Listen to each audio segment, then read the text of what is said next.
41. Roanne. The sky looked lovely tonight. With no moon, you were able to see the stars so much better. Living on the top floor of the building helped, but that advantage didn't come easy. I have always been fascinated on nights of the new moon. The moon meant something to our kind. We believed that the god of the night and the goddess of the moon were the ones who came together to create our species. There are many different legends about how and why we came to exist in this world, but the story my grandmother shared with me when I was younger has always been my favorite by far. Through the years I studied different types of lore and myth to see if I could find the truth in our existence and help me to figure out what went wrong with me. Nights like tonight, that showed that there could be imperfections in the process of creating something so magnificent as the moon gave me hope and filled me with all sorts of feelings. Days like today were always made better by nights like tonight. My apartment was created specifically to give me the best views of the city's skyline. With one entire wall made of glass, I could practically watch the entire city from here. It gave me perspective. When one can take a step back from a situation and try to see it from others' points of view, that is the only way that they can try to understand the minds of those around them. Feeling like an outsider my whole life gave me a certain point of view, but in the past few years, I tried my best to force those old feelings down. While there had been some who reinforced those feelings, most tried to make me see something else. I learned from early on that others will treat you a certain way more by the way they see themselves than by how they actually see you. Today was a perfect example of that. When I had lunch with Xavier, I watched him more closely than I ever have before. Seeing the way that he spoke and reacted not only to me, but to Rogan was extremely eye-opening. Xavier was a confident man, but he felt inferior or intimidated by those who brandish their power. And not just the power of influence, but physical power. Many humans who are aware of the supernatural world find themselves either fascinated or envious of the abilities of what they saw as almost mythical beings. I included myself in that group of those who felt this way as well. I know that we are not responsible for making others feel a certain way about themselves, but after spending so much time with Xavier these past few years, and especially in the past few months, has shown me new sides to him. While there is still so much that I don't know about his relationship with my parents, I know that he has always been faithful to my father's vision and that he truly cared for both my parents. Knowing that I have the ability to put others at ease or completely scare the sh*t out of them helped me to always be aware of the way I was in front of humans. Rogan, on the other hand, was not just a narcissist, he was an egotistical bastard who took pleasure in making others fear him. I knew it from all of the reports that I've read about it, but seeing it firsthand confirmed it. Everything about Rogan was strategic and done for manipulation, from the way he talked to the way he dressed and even the facial expressions he made when speaking or listening to a conversation. I hated to admit it, but he was creature like none other I've ever met, and that not only worried me, but fueled me. From the moment I saw him step out of that car the first time, I saw it. I saw what others see in him. He is handsome to the point of looking untouchable, but he doesn't overdo his looks with accessories that would make him seem too far out of reach. And the way that he walks, carries himself, and even speaks exudes a cunningly sharp mind and body. If he was anyone else, I probably would have wanted to see what type of deal I could make that would help benefit not only my company but my plans. So, it was easy to see how Xavier could be intimidated by a man like this. What still bothered me though was the fact that he had stated that they had been friends once. There had been little time for him to share any other stories, and I wasn't sure exactly how close they had once been, but watching them, I was able to see that there was a slight level of comfort there. Rogan had showed up the way that he did today to prove that he had the ability to manipulate me and force me to bend to his will. Even though I was annoyed at his tactics, I had to admit that I was impressed. The alpha of one of the biggest packs on this continent did not stay that way for no reason, and I was secure enough to admit when even I was a little impressed. One of the first things I noticed was that he showed up with two completely different guards with him than he had when he came the first time. Even though I didn't know the way that his mind worked, I had a feeling that there was a bigger reason behind that fact that I should probably look into, or at least have Tristan or Micah investigate. Thinking of them made that little ache in my chest stir. I knew that it was guilt, but it was also loneliness, though the guilt was really starting to become overwhelming. Micah had responded to my texts and even answered a few of my calls, but Tristan had left every message unseen. I've checked every day to see if he had shown up to his apartment or contacted anyone at the office, but no one has heard from him. I knew that he was still in contact with Micah, but I didn't have it in me to ask him either. When Micah confirmed the information right before our meeting that day, he told me that I should talk to Tristan prior to walking in, but I hadn't listened to him. I had reassured him that Tristan would be understanding of the fact that we had just confirmed the information ourselves and that he would be willing to play a bigger role in my plans. Stupid? I had been so stupid to think that I knew better than Micah and assumed to know how Tristan would feel. Yes, we were friends, and had been together for most of our lives, but I never stopped to truly think about how hurt he would feel to not come to him immediately with this news. I deserved his anger and resentment, but what I wouldn't be able to deal with is if he chooses not to come back. Not just come back to work, or to the apartment, but come back to me and our friendship. Tristan deserved so much better, and I knew that even though he talks a good game, is the first to throw a blow both by word and by fist, he holds the most sorrow and grief in his heart. The look in his face when he saw her and realized who she was almost too much. I knew that my choices had hurt him. I had betrayed his trust and I had put myself and my wishes above his own. Looking back, I would definitely do it differently, but if he does give me a chance, I will apologize to him for the rest of my life and do everything in my power to not only get her back, but punish Rogan even worse for having her all this time. I had planned to sit with him after the meeting and give him all of the information that I had obtained about her, and tell him how and when we had discovered who she was, but I was never given the opportunity. Tristan, where are you? I whispered as I sat there in the dark,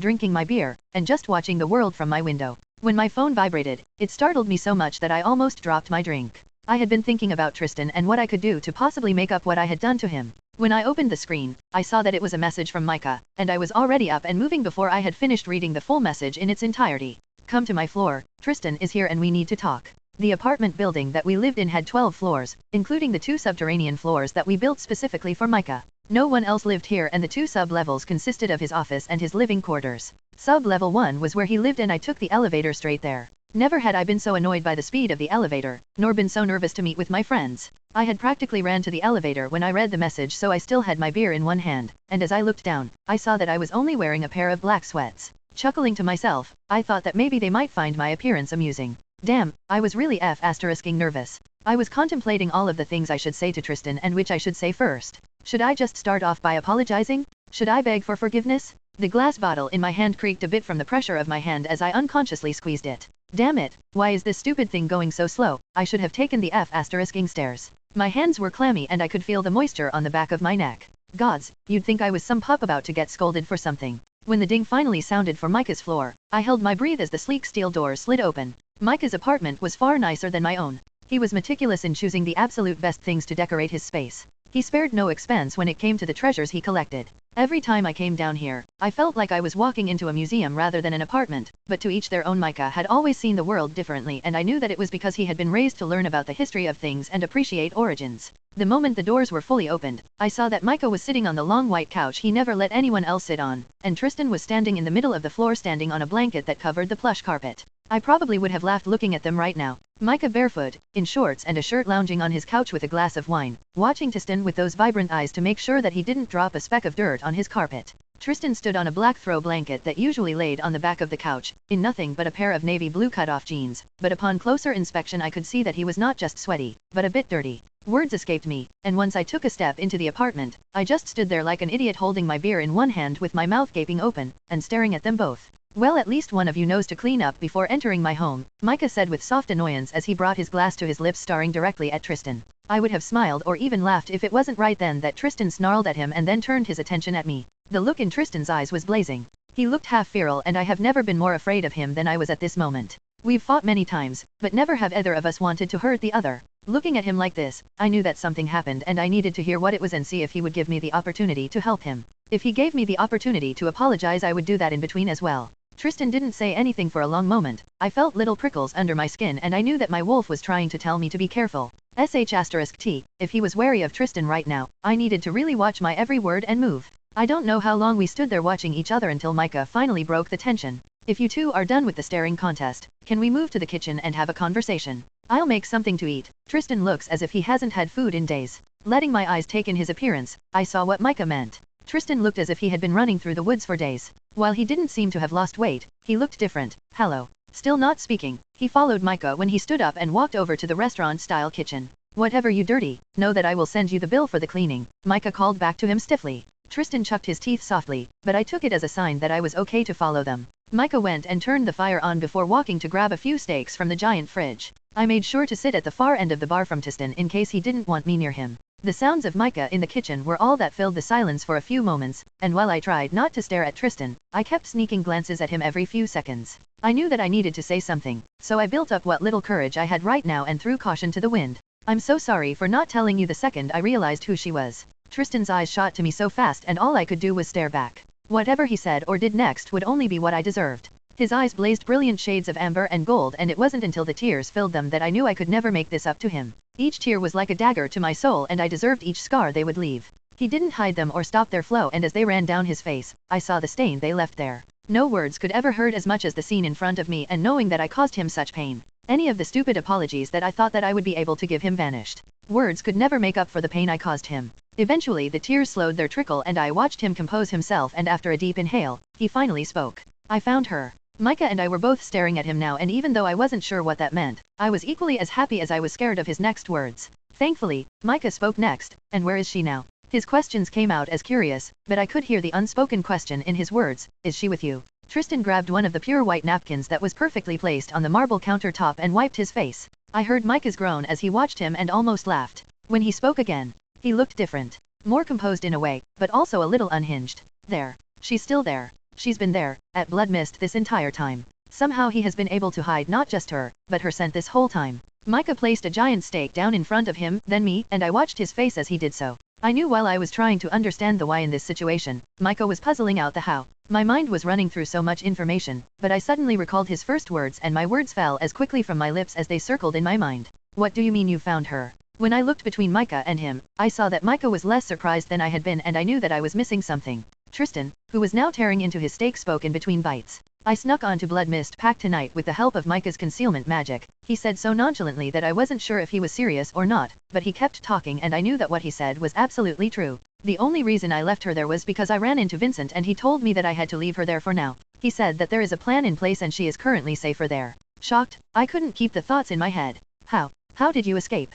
How did you leave without her if you found her? Because VIT was my father's old Delta Vincent and he vowed to protect her until we can safely get her away from Rogan, or he will forfeit his own life. 42. Aaron. It's been 3 days and Dylan still hasn't woken up. There was no way that we would have been able to keep this from my uncle since we had to take her to the clinic near the pack house. Even if I would have been able to convince all of those with us that night to keep silent, there was no way to keep Dr. Pavel quiet. The moment that Dylan shifted, she collapsed to the ground, but her wolf's last words to Dane would be permanently etched in our minds forever. Help her, please, she both begged and demanded simultaneously. In the moment, the confusion of what was happening and the fear of seeing her like that made all of my thoughts leave me, but a part of Dane had focused on the dominance he had picked up in her voice and the force of the compulsion he had felt. I had moved fast enough to catch her body before she had fallen to the ground, but the others had all arrived at the same moment she had shifted and collapsed, and I heard Cruz, Noel, and VIT at the same time, but their words were all jumbled together. What is going on here? What happened to her? What did you do? The feel of Dylan's body in my arms was incredible and frightening and all-consuming.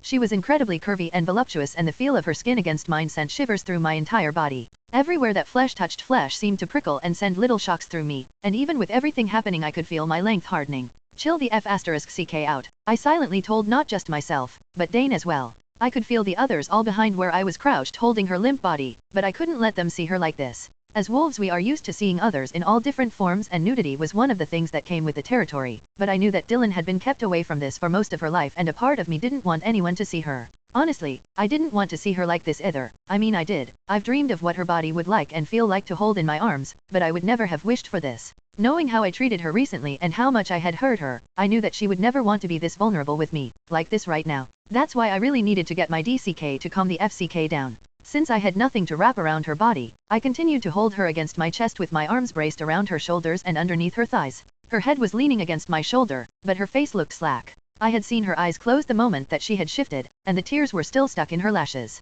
I wanted to wipe them away, to kiss her face and see if she was as soft as she looked. But with the others behind me, I knew that I had to quickly explain what happened and make a decision about what to do with her. Crouching on the ground the way that I was, it was hard to try to maneuver my body and keep hers from being exposed to the others, so I called back over my shoulder, "Does anyone have something to cover her with?" At my words, I heard soft grumbles and mummers, but I refused to expose her naked body to them. Turning my head back again, I saw that VIT and Noel were standing much further back than he had been a moment before. The twins' wolves were a bit closer, but they were sitting on their haunches and both staring at their sister, who was walking out from behind one of the large trees in a sports bra and shorts. Lesia was rushing towards me with what looked like a small backpack in her hands, and she was already pulling clothes out of it as she did so. Once she was right beside me, she crouched down next to me and began dressing Dylan. As she grabbed Dylan's feet to begin pulling on the black sweats she held in her hands, she snarled at me, "What the fuck happened to her? What did you do to her?" "Nothing," I answered her angrily. "I didn't do anything to her. I was talking with her wolf and all of a sudden she shifted and collapsed.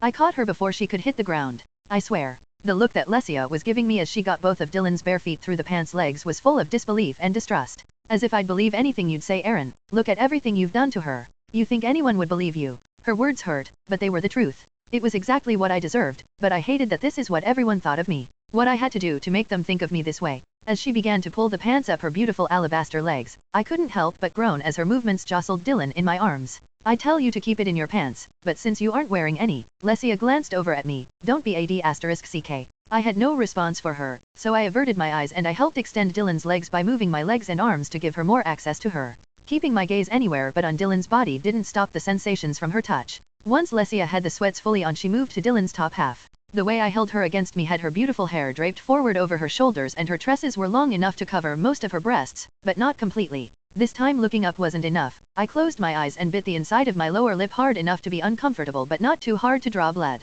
Help me with her head, Lesia instructed, and I obeyed. Now that she had pants on, it was easier to move her along my arm and thigh. Bracing her back, I used my other hand to hold the back of her head up. It was then that I noticed how pale Dylan's lips were. What the? I uttered as her head fell to the side. Lesia was bunching up the shirt in her hands to slip Dylan's head through, but dropped it when she heard my voice. What's wrong? She asked when she saw where I was looking. Lesia quickly moved her hands over Dylan's face, touching her cheeks, nose, and then pulling open her eyelids. Lesia looked quickly towards me and asked again, what happened to her? She ran after that wolf and I followed her here. Her wolf was able to link with me somehow and was asking me questions, and then all of a sudden she told me to help her right before she shifted back and immediately passed out. I swear. Lesia watched my face carefully, and when I finished speaking she looked back and forth between Dylan and me a few more times. Fine, help me get her dressed, we need to get her to the clinic. No, I shouted at her quickly. We can't take her there, then he will find out what happened here tonight. I regretted my words the moment they had left my mouth, but it was too late. Lesia was staring at me, and I knew that she saw too much.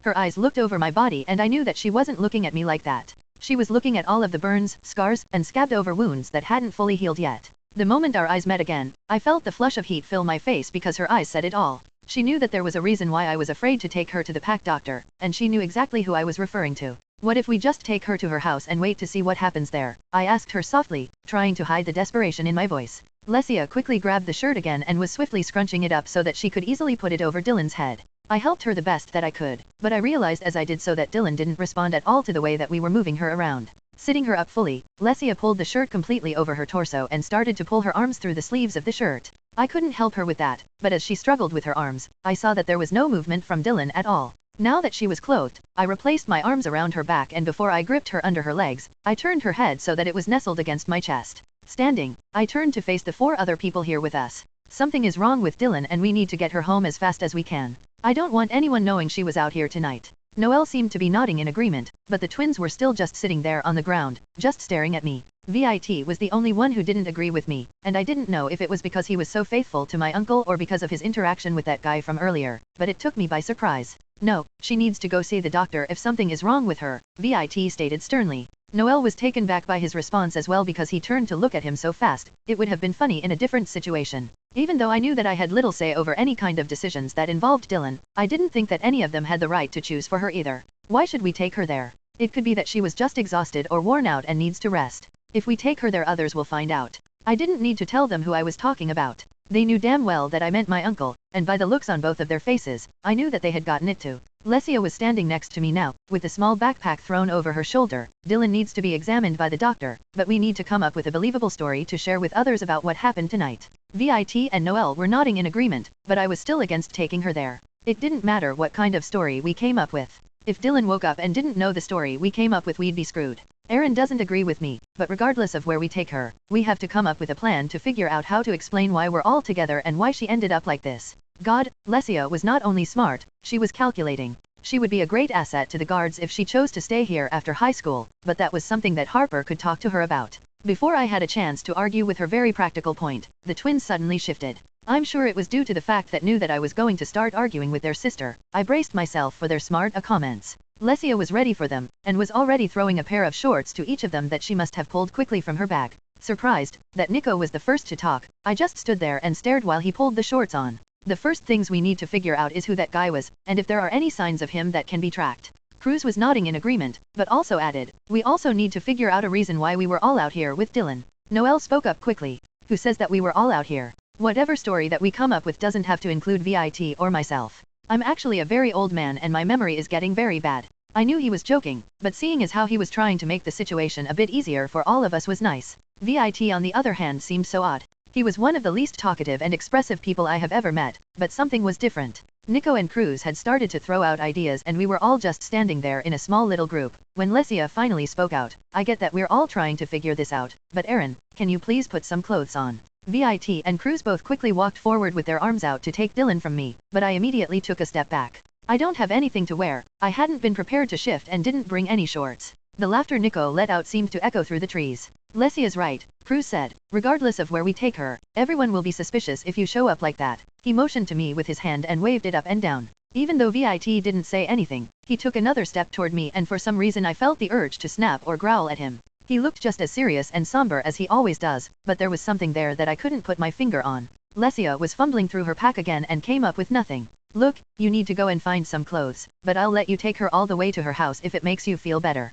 It did, but it didn't, and since I knew that was probably the best option for right now, I agreed. As we walked, I noticed that the others seemed to have unconsciously formed a small circle around me. As we walked, everyone was throwing out ideas about how to explain what happened to Dylan, and we had almost decided on a final explanation until both VIT and Noelle stopped walking. Alpha Rogan is back, Noelle said stiffly and looked towards VIT, who seemed to be trying to shake off whatever it was that he had just been told through the link. So I was right, and thankfully he had been off the Packlands tonight. I honestly didn't care where he had been, but it seemed that he wanted to meet with his private guards because they seemed ready to leave us. VIT spoke suddenly and he was insistent. Take Dylan home, do not leave her side, and come up with a story that does not involve either myself or Noelle. Noelle was staring at him and a part of me was afraid of what they had just been told by my uncle for their reactions to have changed so quickly. Lesia was the one to agree. Then you two need to go. We will make enough noise for the neighbors to see us all come in with Dylan and create our story from there. I had to admit that she was impressive, and I may end up being the one who tells Harper to try to recruit her if he wasn't already aware of how intelligent and quick she is.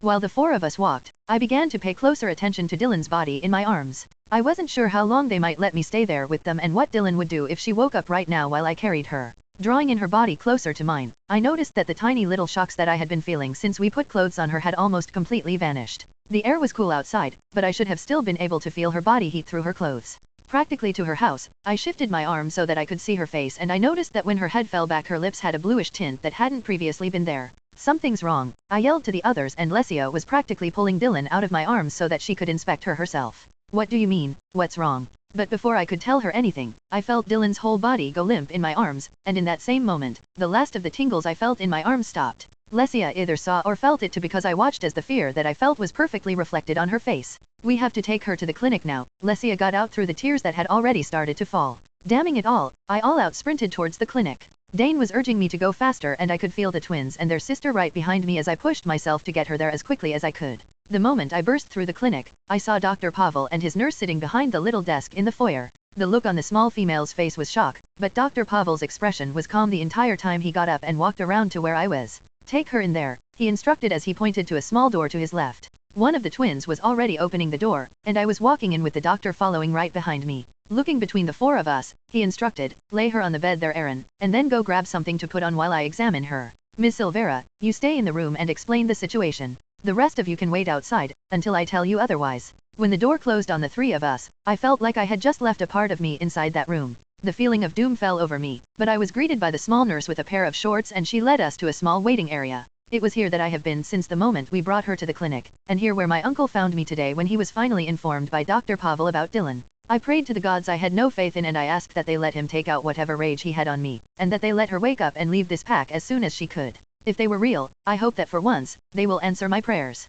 43. Dylan. Blood. Blood everywhere. It was all around and it covered everything. Unsure if I was covered in it, or if it was coming from me, I tried my best not to look down. The rusty smell was all around me and it was consuming my thoughts. I was trying to look around and figure out where I was, but nothing looked familiar, not the trees, or the ground, or even the sky. I knew that I needed to try to figure out where I was, so I was about to take a step to go and look around, when I realized that I couldn't move. Looking down suddenly, I realized a few things. One was that I was in fact covered in blood, but the other was that I was not in my own body. Somehow I was standing in the body of a large silver wolf. Shock filled me and I immediately started calling out for Ray, but there was nothing there. No bond. No tether to the life that I was so used to being connected to. Fear began to build and I could feel the chest of the body that I was in rise and fall quickly, but I couldn't wrap my head around what was going on. If I was in the body of a wolf, I should be able to link with them, right? I began to try to speak aloud, but when no words came out I felt the fear inside of me double. This can't be happening, I thought to myself as I tried to force myself to calm down. There had to be a logical explanation for what was happening.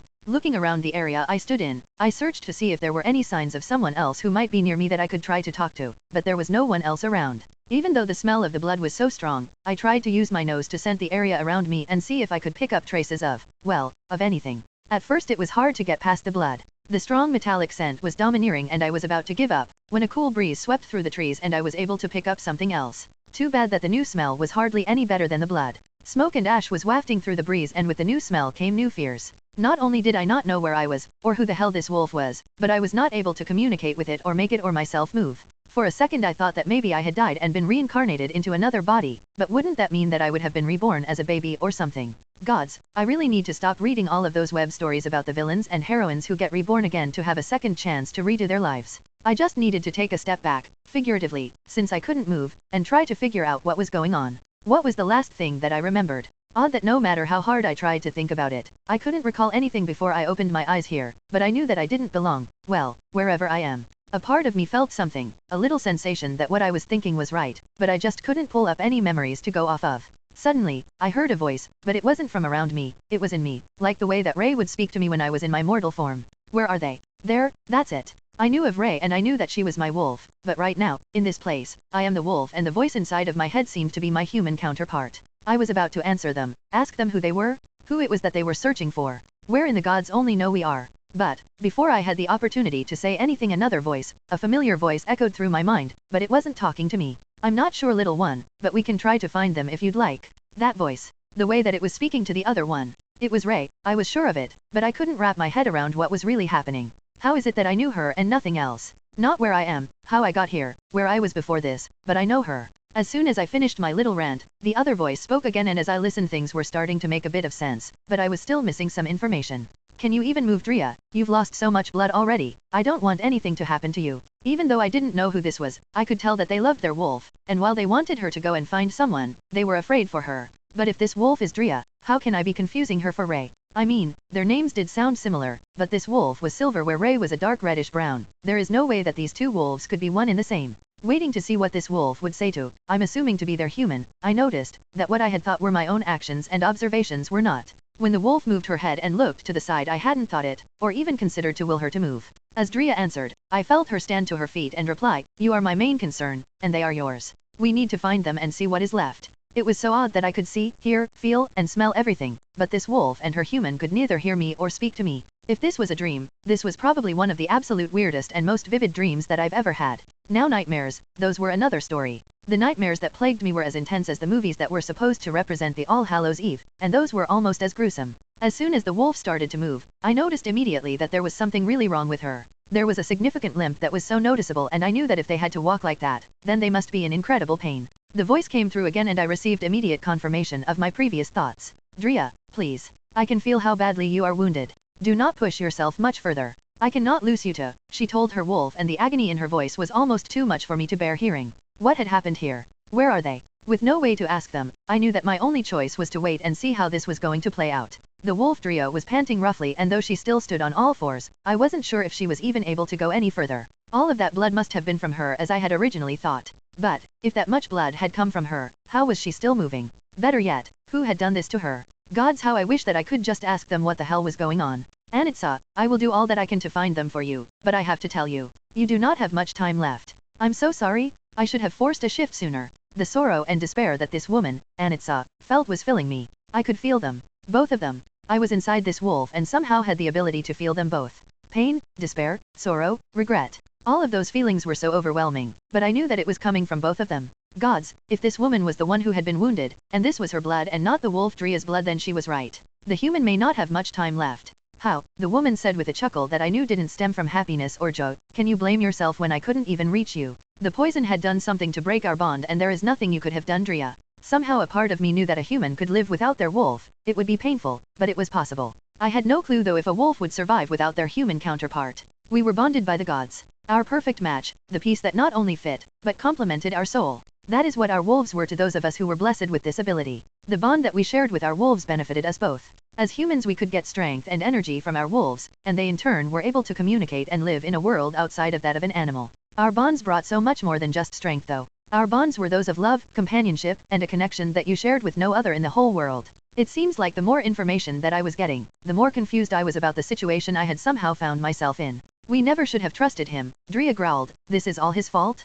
He planned this from the very beginning? That greedy bastard. The woman seemed to be trying to soothe Drea because I could feel warmth pulsing through this body as if the woman Anitsa was trying to ease both the physical and emotional pain that her wolf was experiencing. A bond between a human and their wolf is so special. The bond that I have with Ray was probably one of the most precious things in the world to me, but witnessing this bond, firsthand, was something I will always treasure. What I began to wonder though, was what would happen to me if either of them died right now. Would I wake up back wherever it was that I was from? Was I dead and my spirit just somehow ended up here? I was caught off guard when the three of us suddenly heard a voice calling out in the distance. Anitsa? Drea? Where are you? So there was someone else around. Too bad it seemed that Drea didn't have the energy to move towards them. Drea, you need to let me shift back so that he can find me. If I only have a little time left I want to spend it with him. Her words broke my heart. Whoever this person was that was coming this way and looking for them, must not have the ability to link with Drea. That meant that they were either from another pack or, could they be human? It's not common for wolves and humans to mate or fall in love with each other, but it has happened. I mean, not that I knew of any cases firsthand, but a part of me knew it to be true. Weird how I knew things and remembered things, except about Ray or myself. Oh well, that didn't matter right now. I wanted to see what would happen next. For a moment I could feel Drea struggling with the wishes of her human, and I could feel the sorrow that was already filling her, but I knew that she was going to give her what she wanted. The voice called out again, and I could tell that it was coming from a man. Nitsa, Drea, please let me know if you are here. I'm so sorry little one, Drea cried out softly as I felt her give over to the shift. For some reason, the shift from wolf to human form was taking much longer than I thought it should, and I wasn't sure if it was due to the amount of blood loss, or what strength and energy that they both had left. Unsure of how it happened, I was suddenly looking at a beautiful white-haired woman sitting on the ground. She was covered in blood and she seemed pale. How had I gone from being inside the wolf with her, to suddenly looking over at her? Trying to look around, I noticed that I was still in the body of the silver wolf. How had this happened? Whoever this woman was, when she had shifted into her human form, she had somehow separated herself from her wolf's physical form.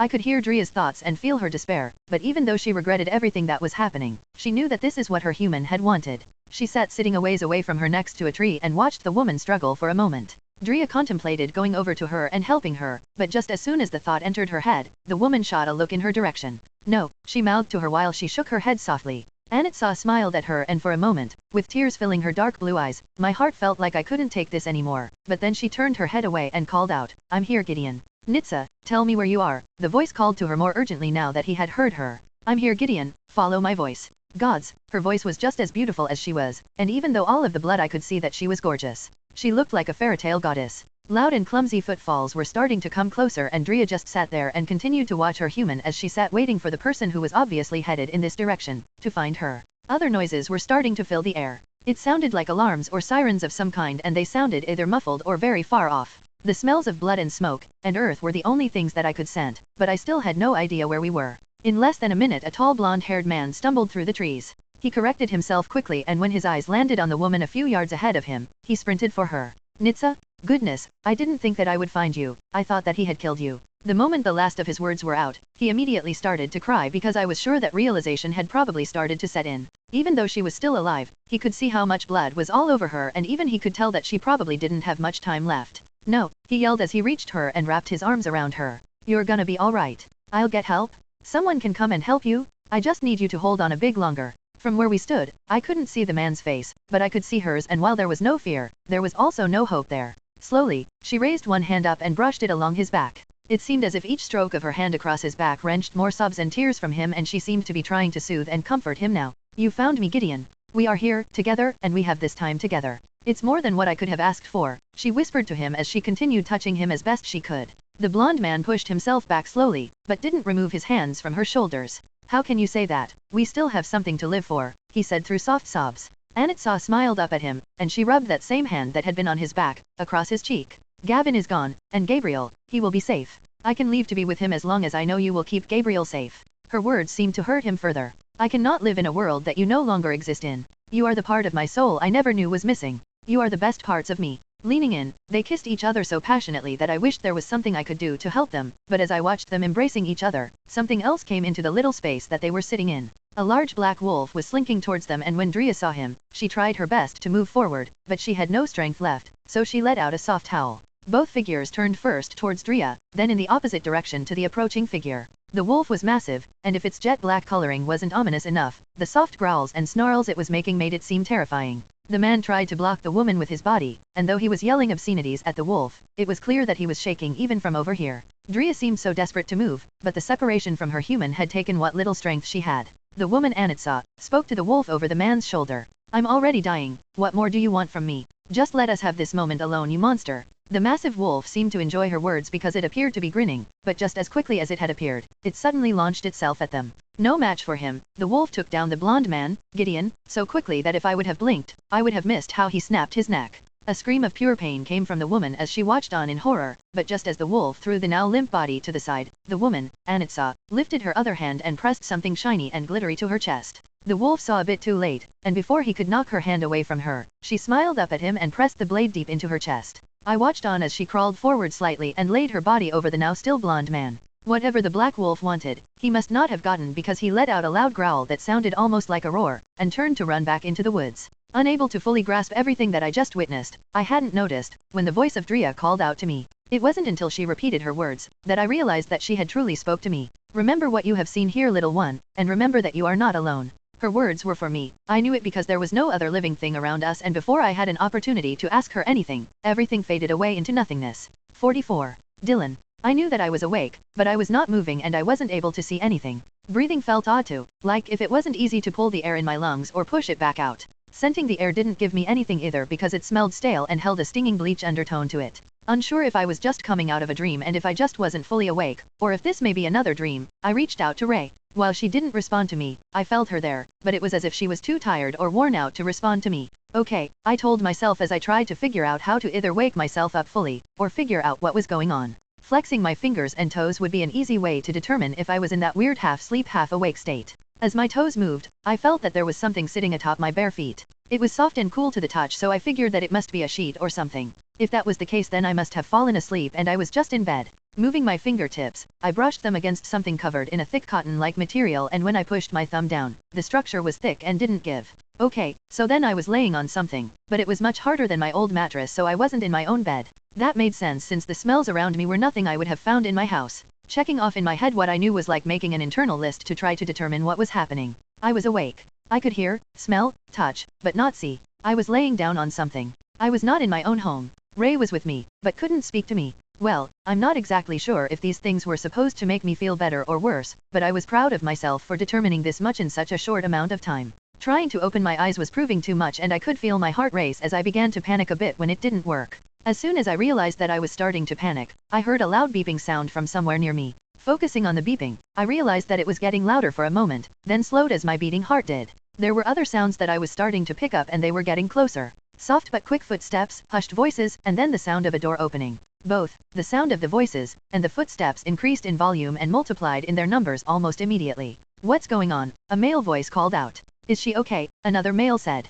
Call the doctor, said a soft female voice. Why was she even left alone? Came from a female voice that I knew very well. Lesia was here, wherever here was, and I could now smell her familiar scent in the air, still tinged with bleach or cleaner of some kind. Other scents filled the air, and while a few of them felt familiar, there was one that was oddly comforting, and when I caught it in the air I took a huge gulp of air in through my nose. Gods, it smelled warm and appealing, but also appetizing in a weird way. As soon as I thought the words, I felt my stomach growl softly. Listen, she must be waking up, she's hungry. I heard her stomach just now. Lesia's voice came out sounding a bit odd. She sounded like she was hopeful that whoever was here with her would validate her words. We must wait for the doctor before we determine anything, ma'am, said the soft female voice I recalled from a moment ago. There was movement by my left hand, and I felt something moving across my skin, and then suddenly, there was a hand grabbing mine. As I felt the thin fingers grasp mine, I let the warmth of their skin sink into mine, and I hadn't realized that I had been cold until that moment because a chill raked my whole body as the new warmth seeped in. Closing my fingers around the slender hand in mine caused a few things to happen very quickly. Screaming, yelling, movement near and far, and many voices talking over each other. Lesia screamed, she's awake. I swear to the gods she just squeezed my hand. Look. She yanked my hand up, and while I could feel everything, I still couldn't force my eyes open. All of the voices in the room and the noises were starting to overwhelm me, so I decided to focus on the loud beeping that was increasing with the rate of my heart and breathing, but the voices were starting to drown even that out. The beeping was so erratic that I hoped that someone other than me was actually listening to it, when suddenly there was a soft ripping sensation across my face and a reddish-yellow light filled my closed eyelids. Can you open your eyes, Dylan? Came Lesia's voice much nearer to my face than it had been before, but I obeyed her words and tried to force my eyes open again. This time, even though I had to struggle to move them, I was able to lift both of my eyelids. They were much heavier than I have ever felt them, almost like I had just been in a deep sleep. What awaited me was a shock to the senses. The room I was in was not mine, and seemed to be some sort of clinic or hospital room. White was everywhere and on everything other than the many people standing around the bed I was lying on.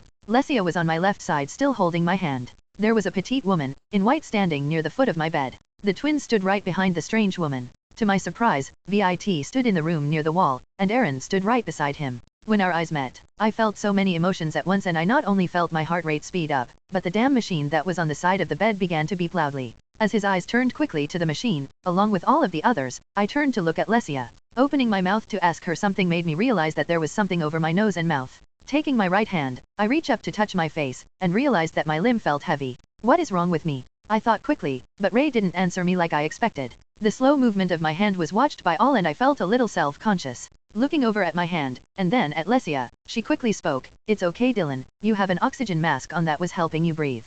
Turning quickly to the petite woman, she asked her, "Can we take it off of her now? It seems like she wants to talk." Okay, so things were making much more sense, but I wasn't sure how the hell I had ended up here, and I really would like to ask her what was going on. For a moment, the little woman, who I now realized was a nurse, looked annoyed with all eyes on her, but she didn't budge and stood her ground with much more force than I thought she needed. But what did I know? No, as I said before, Ms. Silvera, we need to wait for the doctor before we do anything. Be glad that I did not kick you out of this room when you removed the tape from her eyes so harshly. You could have hurt her. Well, that explained the whole vision thing, but I saw the instant regret play across Lesia's face. F***ck. I didn't even think about it hurting her, I just figured that she was freaking out because she couldn't see anything. Squeezing Lesia's fingers was the only way that I could let her know that it was okay, and that I wasn't mad at her. It worked, but the tears still filled her green eyes even though I could tell she was trying to hold them in. Before anyone else could say anything though, the door opened again, and a handsome older man in a long white lab coat walked in. If he was annoyed by the amount of people in the room, he didn't let it show on his face or voice. "Well, thank you for gracing us all with your presence, Ms. Solemeyer. There have been quite a few people anxiously awaiting your return." Dr. Pavel's words were kind and sincere. It has been quite a while since I have had any exams with him, and since they had always been in the orphanage or in my home, I wasn't used to seeing him look so, well, professional I guess. Dr. Pavel had short salt and pepper hair, and his tanned face held many lines and wrinkles, but when he smiled he had the cutest dimples in his right cheek. I had always thought that he personified the word Gramps. As he walked over to me, he took a little black flashlight out of one of the large front pockets and he shined it in my eyes quickly. Then he moved over to my wrist and looked at the readings on the machine. There was a computer on the table next to my bed under the machine, and he started typing something on the screen, and everyone was quiet just watching every step that he was doing. When he was done typing, he turned back towards me again, and I met his gaze. "Dylan, all of your vitals look good. I am going to remove your oxygen, but if you start having problems breathing you need to let me know right away, okay?" he said while nodding to me. Since I couldn't answer him, I nodded in return, watching him the entire time. Reaching above my head, I could hear him messing with something on the wall behind me, and then there was a soft hiss that released the pressure against my face. The mask loosened, and when he reached back down to me, he asked as he placed his hands on my shoulder, "I'm going to sit you forward, is that okay?" Nodding at him again, I felt him pull me up slowly and reach around the back of my head and unclasp something back there. As soon as he did, the mask almost fully fell off face. Slowly, he laid me back down and asked, "Would you like to sit up now?" As he laid me back down, he fully removed the mask. "Yes, please," I responded, and my voice came out so raspy that it didn't even sound like me. Looking towards him quickly, he spoke again before I even had the chance to ask. He said, "Your voice is hoarse from the lack of use and the constant flow of air being pushed through your nose and mouth. Now I'm sure you have a lot of questions, so I'll try to explain everything I know so you don't have to use your voice, okay?" Nodding at me again, he watched for me to answer him in same. I quickly glanced around the room at all of the faces of those here, and noticed that they were all nodding in unison. Looking back at Dr. Pavel, I nodded and he softly chuckled as he nodded in turn. "Okay, before we begin, do you wish to have this discussion with all of these visitors in the room with us?" Even though I know he was asking kindly and there was a smile on his face, I had a feeling that he was trying to reinforce to me that I had a choice and that if I didn't want everyone in here, he would make them leave. Considering that I had no idea why I had woken up here, and how nervous I had been when the machine was going crazy earlier, I hesitated before telling him my response. Thankfully, Lesia, whose friendship has become so invaluable, spoke up.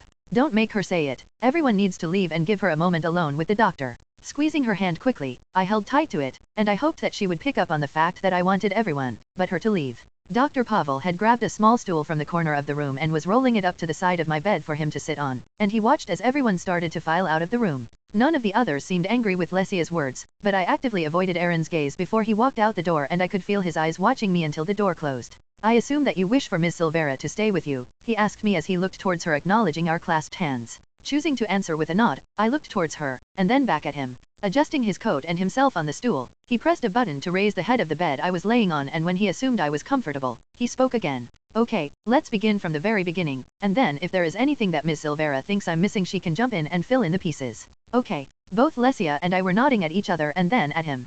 Clearing his throat as if he was preparing for a long conversation, he smiled and then began to tell his tale. Unsure of how long he had been sitting here telling me, I was so shocked when he finally finished talking. Lesia had jumped onto the bed and was now sitting next to me, but still holding my hand. A few times during his tale, I felt her squeeze me harder, or rub her thumb along my hand, and even smelled the salt from the tears that filled her eyes. Or maybe it was the tears in my eyes, I wasn't sure right now. What I was sure of by the end of his tale, was that I have been in this room for almost a month now. No one knew exactly what happened to me, how I had ended up being in the state I was in, or how long it would take for my wolf to come out of the stasis she was in. As he had told the story, Lesia jumped in a few times and gave detailed elaborations about how I had never been left alone, and how everyone had taken shifts to stay with me, but what had stood out the most, was who had brought me in. Aaron. While I had tried my best not to react to his name, every time Dr. Pavel mentioned him I felt my heart race. Thank the gods that he had turned off that machine earlier. I didn't need everyone knowing that little fact. My head felt both full and empty, and even though I had apparently been asleep this entire time I felt pretty exhausted. I tried to remember what had happened before this, but it hurt to think too hard. The one question I did ask, was about my job. Lesia was the one who jumped in to answer that one quickly. Alpha Rogan spoke to your boss directly and let him know that you were sick. He approved your time off until you are ready to go back. Well, that was surprising, but I was really glad. When he said that I had been here for so long, I had feared that they might have fired me. I would have to thank both Alpha Rogan and Mr. Winters once I was home. That lead to my next question, when would I be able to get out of here? Dr. Pavel reached over and patted my hand before he let me know that I would still have to stay for another few days to make sure I was fully recovered. With no further questions for him, he let me know that he was going to report to Alpha Rogan since I had no true guardian, and he would let the nurse know that I was okay to see visitors. I thanked him for everything, and Lesia, who looked like she had no intention of leaving, thanked him as well. Once he had taken his leave and the door finally closed, leaving just the two of us in the room, Lesia burst into tears. A bit surprised by her sudden change in both mood and demeanor, I tried to pull her closer to me, but my arms still felt too heavy and I was barely able to lift our clasped hands. She must have felt my insignificant tug, because she swiftly moved from sitting near my feet, to sitting by my side. What's wrong? I croaked out, hating the sound of my voice. When Lesia's eyes met mine, I saw the sadness there and I brought my other hand over and softly rubbed the top of our joined ones. Finally cried out. She took her other hand and wiped at her face quickly. I thought you were dying and I didn't know if you would ever wake up again. No one knew what happened, and even though we came up with a solid story for Alpha Rogan, she whispered, we were afraid that that wolf had done something to you. At her words, I suddenly remembered bits and pieces of what she was referring to. My head still hurt and I was even more tired after hearing what happened, but I had to ask. Did he come back? Has he been back to look for me? I asked, trying my best to hide the hope in my words. 45. Aaron. The past few weeks had been awful for more reasons than just the fact that no one knew what exactly was wrong with Dylan and why she wasn't waking up. From the moment I carried her into this damn building, I've felt incomplete and Dane had been in one of the worst moods I've had the privilege to experience. He would snap and bite my head off at the slightest thought he didn't like. When Dr. Pavel had gotten Dylan set up in a room and had done whatever it was that he did to stabilize her, he immediately linked with my uncle and apprised him of the situation. It had only been minutes from the time Dr. Pavel had walked out of the room he had set up for Dylan that my uncle came storming into the clinic. When the door flew open, I was not surprised in the least to see that F***ing beast standing there. My uncle's wolf had practically busted the doors off their hinges when he had stormed into the building and snapped at us at everyone he passed as he strolled down the little foyer approaching Dr. Pavel. To his credit, Dr. Pavel showed no fear or intimidation from the massive monster in front of him, and I had to admit I was a bit impressed. The beast was filthy and I wasn't sure how far away he had been, but it was clear that he had run through the woods to get here as quickly as possible. Refusing to let my uncle see her in his current state, he shifted right there in front of everyone. The same small nurse who had brought me shorts had immediately shown up with much better clothes for him to change into. Before the two of them had walked into Dylan's room, he had looked around the little facility and when our eyes met, he didn't even bother to link me. His eyes just flashed ominously before he turned and went in. They had stayed in her room for quite a while, and I hadn't realized how tense I was until they walked out and I felt relief flood my body. Neither of them had come over to talk to me or the Silveras, but once they had walked out of the building, the nurse motioned at us that we could go into the room now.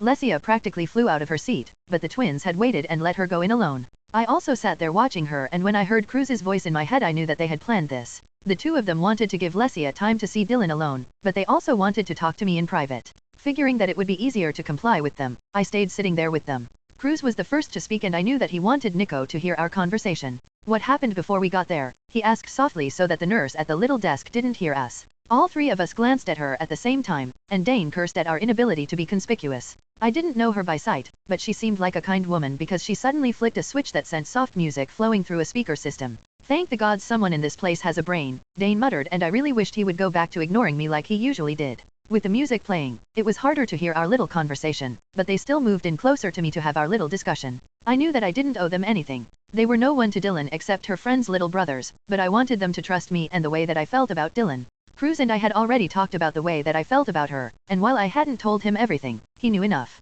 If he had shared it with Nico, I didn't know, but I knew that Lesia knew something. Diving into the story was harder than I had thought it would be. There was so much that I hadn't been able to tell her, but even more that I couldn't tell them, so parts of the story changed a bit from the way they happened. Damn Cruz for being able to see through me, because once I was done telling them everything he just looked at me for a moment before questioning me without pushing. I'm sure there's quite a bit you had to leave out, but if you could have said it all, I know you would have.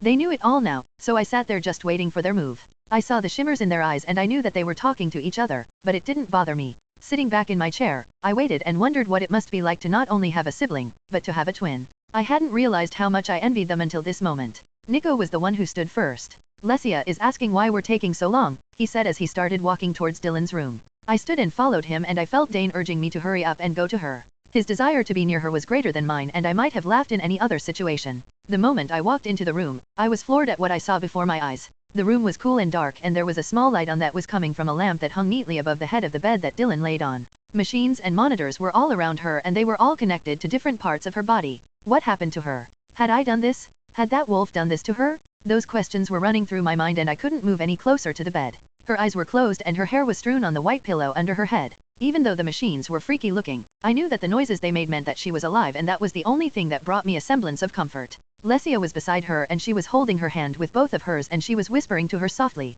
Damn if the scene before me didn't pull at my heart. Dane, however, wasn't sad, he was furious. I imagined him mentally pacing and howling at everyone who would listen to him. I can't feel her, he finally whimpered to me, and even though I hadn't been paying much attention to him, I snapped to attention at his words. What? I asked him, unsure if I had heard him right. Still whimpering, he didn't respond to me immediately, but then a little softer he said again, I can't feel her, her wolf. I can't feel her anymore. What does that mean? I yelled out, and to my surprise I hadn't said that to Dane, but I had said it out loud, and all three Silveras were now staring at me in confusion. Lesia's gaze could have cut glass, and when our eyes met, I saw that fierce wolf inside of her. If anyone thought she was meek or docile, they didn't know anything. The look on her face let me know that I needed to explain my outburst, and quickly. Taking another step into the room, I walked towards the side of the room where Lesia sat next to Dylan's bed. Nico and Cruz stood on the opposite side of the room, but they stood much closer to the wall. As soon as I was this close to her, I felt the slight prickles under my skin that I had felt earlier when I was holding Dylan in my arms. One of the machines that had a steady constant beep had started to steadily increase in speed and sound. We all took a step back quickly. Today was the first time I had ever felt anything like this, and it had only happened when we had touched. This time I felt that strange sensation just from being close to her, but it wasn't as pronounced. Distracted by what I was feeling, I almost forgot that I had moved that close to Dylan to tell them why I had yelled out loud until Lesia reached out and smacked my arm. Earth to Aaron, what is going on with you? She hissed at me. Unsure if she meant to hit me that hard, or if she hadn't realized how hard she had smacked me, I rubbed my arm quickly. Sorry, I said quickly, but not quietly. There was no need to whisper. Dylan was unconscious, and I'm sure the twins wanted to know why I had yelled out as well. I didn't mean to yell like that. Dane said something that struck me as odd, and I thought I was speaking to him. I told her quickly, still rubbing my arm. She was still looking at me until she must have realized I was done telling my story, when she reached out and smacked me again in the same dim spot. Gods, what is your deal? I yelled at her as I took a quick step back. Hello dummy, what was it that he said that made you freak out that way? She sounded more exasperated this time. Unsure of if and how to tell them what Dane said, I hesitated a moment before answering her. Dane said he can't feel her wolf. Wait, what? What does that mean? What are you talking about? All of the Silveras were now bombarding me with questions that I didn't know how to answer, and right now Dane was absolutely no help to me, so I couldn't ask him for a better explanation. When Lesia reached out this time, I flinched back, but she wasn't reaching out to hit me. She grabbed my arm and just stared at my face for long seconds. He can't feel Ray? She asked softly, still holding on to my arm. Ray. So that was her name. Even though Dane didn't say anything, I felt the shiver of delight that ran through me at his reaction to her name. The more the name ran through both mine and her thoughts, the more it seemed right, like it just fit. When I didn't immediately respond to her, she squeezed a bit, but not hard enough to hurt. Yes, he is completely distraught because he said that he can't feel her, I explained. The look that she gave me was a mixture between sadness and fear, and I felt really bad for being the cause of that look. Nico and Cruz had both come really close to Dylan's side on the opposite side of the bed and were looking between Lesia and me. How is it that he can sense her and we can't? Cruz asked, but Nico just watched his sister intently for a moment before saying, you can't feel her, can you, Lele? Tears filled her eyes and she immediately let go of my arm and stepped back towards the bed. We all watched her fight to keep the tears where they were, and once she had won the battle and none fell down her cheeks, she spoke. I have spoken to Ray before, but when Dylan was in her human form, I have never, not once, been able to sense Ray. I never thought anything about it, before, but I don't understand how he can feel her when I can't. Well, I thought the whole issue right now was that he can't feel her, Nico said right before Cruz smacked him right behind his head. Really? Cruz said glaring at him. She's saying that even though she has spoken to and linked with her before, she has never been able to sense her without her being in her true form. Idiot. Okay, so what does that mean then? Nico asked all of us while he rubbed the back of his head angrily. Eyes shifted around the room between the four of us, but eventually they all landed on me. I don't know what to tell you. Dane and I have only spoken to her once, but he said that he could feel her before and now he can't. My simple explanation seemed good enough for Nico, but the other two were not so quick to let it go. That doesn't make sense, Lesia huffed out. If that is all it takes then I should be able to feel her too since I've also spoken to her before. I agree, Cruz jumped in. We have all been around both her and Dylan, much more than you, and I have not once been able to sense her. I wouldn't have even known she had a wolf if I hadn't seen her. What did they want from me? I had no explanation for them. I had no explanation for myself, and if Dane knew anything he wasn't telling me either. Look, I don't know what to tell you three. Dane is useless right now and even if he wasn't, I'm not sure if he even knows why that happened. Shimmering eyes watched me both curiously and anxiously and I knew that they were probably all speaking about me and I had to admit that it kinda hurt a bit. Lesia was shaking her head as if she was answering one of them or disagreeing, but her next question threw me off and I almost forgot that they had just been talking about me. How old are you, Aaron? She said quickly. Odd, I could have sworn that she knew how old I was, especially since we have gone to school together for forever. I'm 18, why? She watched me carefully and I saw the shimmer in her eyes again before I got annoyed and just yelled out, look, if you have something to say just say it. Quite talking sh*t when I can't hear you. Nico laughed, but Cruz and Lesia looked a little sheepish. Sorry, she said, it's habit. We weren't doing it on purpose, we're just used to this at home. I guess I understood that a bit, but I was still sort of annoyed. Cruz didn't say anything, but he watched his sister and seemed to be waiting for her to say whatever it was they had been discussing. When is your birthday? She asked. Even though I knew when it was, it's not something that I usually talk about or celebrate if my aunt isn't around, so it took me a moment to realize that it was actually next week. But before I answered her, I had a question of my own. Why are you asking me about my age and my birthday all of a sudden? Cruz was about to speak when she said, I know that you said that your wolf was able to sense Ray, but what about you? Do you feel anything from Dylan? Not sure if I should tell them about the feelings I had gotten when I touched Dylan and what I felt earlier. I asked, why are you asking me this stuff? I have a theory, and I have to ask you these questions to help me try to figure it out. Will you do me a favor? Can you take a step closer to Dylan again? Cruz and Nico were arguing about something quietly amongst themselves, but I saw them jabbing each other with their elbows. Gods, they were such kids sometimes. Lesia on the other hand was looking at me with one of the weirdest looks on her face I've ever seen. I don't know what this means or if this is what you're even talking about, but when I held Dylan in my arms earlier I felt small prickles under my skin. I felt stupid the moment the words left my mouth and it didn't get better when I answered her next question. Anything else or any other time, gods, I knew I was going to regret this, but I told her what happened when I had walked closer to Dylan's bed. So can you try it again? Can you walk closer to her and see if you feel the same thing as before? Well, now that she was telling me to do it, I didn't want to. What if I did and I felt the same thing? What if I got closer to her and nothing happened? Damn it, I knew that I shouldn't have said anything because they were all staring at me, waiting for me to move. F***ck it, I might as well just get it over with. Taking a step towards the bed, nothing happened and I was a bit disappointed, but Lesia was not satisfied. Get closer, like you were earlier. Taking 2 steps closer to her, she was just far enough that if I stretched out my arm I could have touched her, but I didn't need to because just as her machine started making the same noises again, the sensations started under my skin. Looking over at Lesia, I didn't even have to say anything for her to know that it happened again. Oh my gods, I think I figured it out. This girl was something else. She just stared at me for another moment before she finally said, I think she is your mate. 46. Rogan. The meeting with Winters had gone exactly as planned. From the moment that I entered that room, I knew that I had overestimated him. The air of importance and superiority that he had previously flaunted must have been just an act. I should have known that this boy didn't know what he was getting himself into when he thought he was going to one-up me. Looking around at who he was getting his advice and guidance from only reinforced those feelings. Xavier was almost as pathetic as all of the rest of the humans in this world. At one time I thought that he was someone that could be of use and possibly someone to respect, but he had proven me completely wrong. In the beginning of the meeting I was just trying to feel out what was going on behind the scenes here at Aspen and what exactly Winters thought that he knew about me and everything. When we were almost halfway through the meeting, I knew that he had no idea who he was going up against, or pretending to go up against. There was no way that he or Xavier had any information to use against me. Talking about business was a game, and one I knew how to play well. I built up enough companies and burned others to the ground enough times that this was mere child's play by now. There was little that they could offer me at this point, but so much that I could gain from keeping a close eye on them. I didn't like the fact that Dylan worked for Aspen and I was already trying to rectify that situation. When things began to shift from what I had anticipated and built up in my head, I manipulated the meeting to go the way that I wanted it. Xavier was one of the biggest pushovers. I had no idea how he has lasted this long in the corporate world. At the end of the meeting, we had decided to have their head of securities meet with our company to see what services that we can either offer them or that we could help improve with their current systems.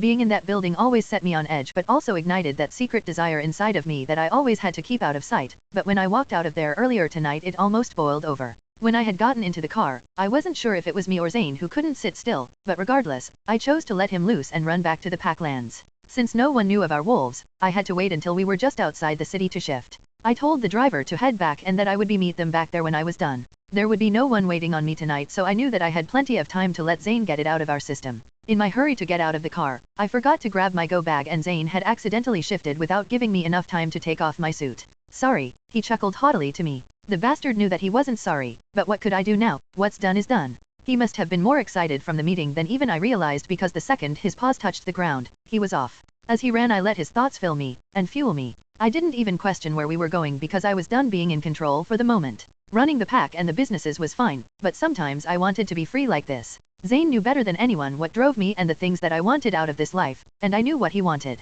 The gods had chosen well when they matched us together. While he ran through the woods, he came across some smaller prey and without even asking, he began to hunt. That was what he was. Zane was a killer by nature and monster at heart. Complementing each other well, I enjoyed the game he played with it while he lured the doe into the perfect position to kill her. This had always been one of the things he was best at. This was his game, and I had learned just as much from him as I had learned on my own. Once he was done with his meal, he decided that he was ready to head back to the pack house. Still amped up from the meeting, the run, and now the kill, I told him to take the long way back. There was no way that I wanted to show up at the pack house like this. I didn't feel like hearing any of her sh*t tonight, and I knew that I would have to stop by the barracks to get clothes before I could go home. As a matter of fact, I think I would stop in to see how Mark was doing as well. Tonight was turning out to be one of the better nights that I've had, so I was hopeful that he would have some answers for me about what I had him working on right now. Aaron better have left by the time I get there, because seeing him tonight was not going to turn out well for him. I hadn't thought that Zane would go so far with him the other night, but regardless of what happened, we had learned a lot. If Mark was able to obtain more information about what the drugs had done to his body and his connection to his wolf, then we might finally be on the right track with this.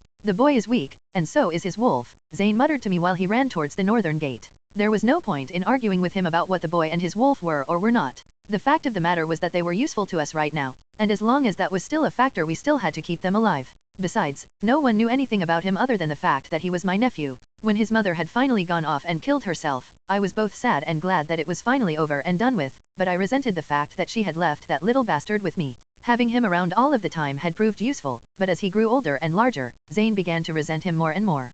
Causing him pain had been one of Zane's greatest joys for the past few years, and there were even times when I could barely rein him in enough to keep him from killing the boy. But done with one problem, on to the next. I needed to go and see Dylan soon to make sure that Erin was following orders and keeping her away from everyone. What about the siblings? Zane questioned me as we reached the slope of the mountain. I still had not realized that we had gone that far, but it helped because it gave me more time to think. Unsure of what I was going to do with them yet, I chose not to say anything. There was no point in forcing me to make a decision right now because I still needed time to plan it all out. If I had to get rid of the Silveras, I would do it, but my biggest issue was not with them, it was with Dylan. Every time I think about her and Winters, I became enraged. Knowing that it was my doing that essentially led them to meet was infuriating enough, but replaying that day over in my head was another story. I needed to figure out how I was going to get her to want to find another job without forcing Winters to fire her or forcing her to quit. There was still only so far that I could push her without causing her to break through Mark's spells. Concealment magic was tricky and unstable, and the more that was used on something or someone, the more caution you had to use. Being around that damn girl was also starting to feel different.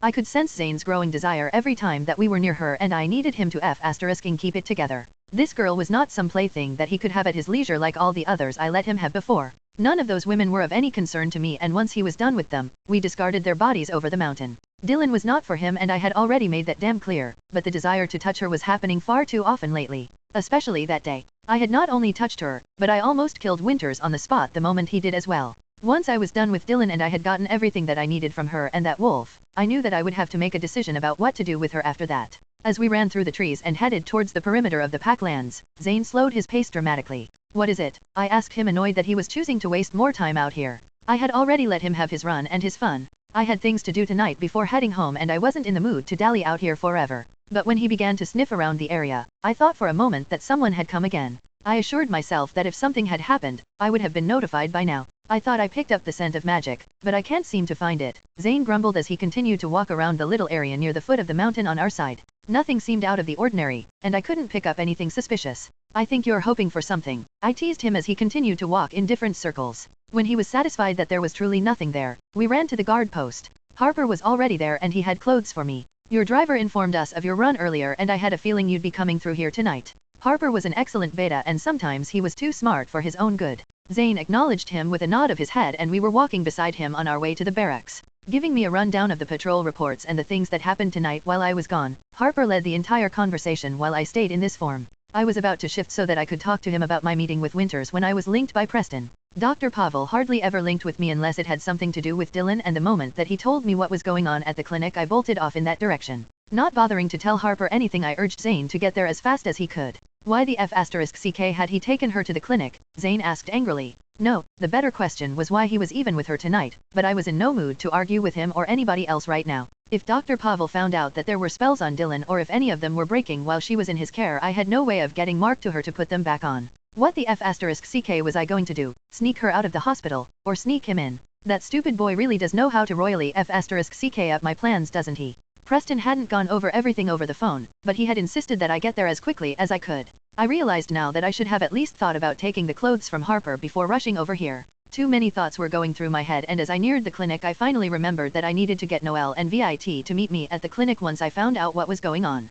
I also needed to check in with Mark once I was done with Preston, because depending on what was wrong with the girl, Mark was going to have to figure something out if it had to do with his magic. Mark has been working on this magic for me for years after he had come to me when he was boy. Knowing that he would forever be in his brother's shadow, he wanted to branch out on his own and build a life for himself. Mark was more human than Faye when it comes to the things he wanted out of life, but the jealousy and greed that made him pursue those things is what made him work as hard as he did for me. I had been the one to help him cultivate his skills. I had been the one to show him what his magic was worth. Greed was a beautiful thing when you could use it to your advantage, and that is one thing that I had learned how to do from a young age. There was nothing in this life that I have ever wanted that I did not get. As I reached the clinic, I didn't stop to shift and open the door, I ran straight through the F***ing thing. A bit annoyed that Zane had ripped it off its hinges, I looked around at the scene in front of me. Snapping at everything and everyone he saw, Zane prowled up to Preston as he stood near a small desk in the small nurses area. Preston had become the pack doctor before I had even become alpha, and he had no patience for Zane's antics. This man truly had no fear, because he did not hesitate to tell me that I had to shift if I wanted to see Dylan and talk about what was going on with her.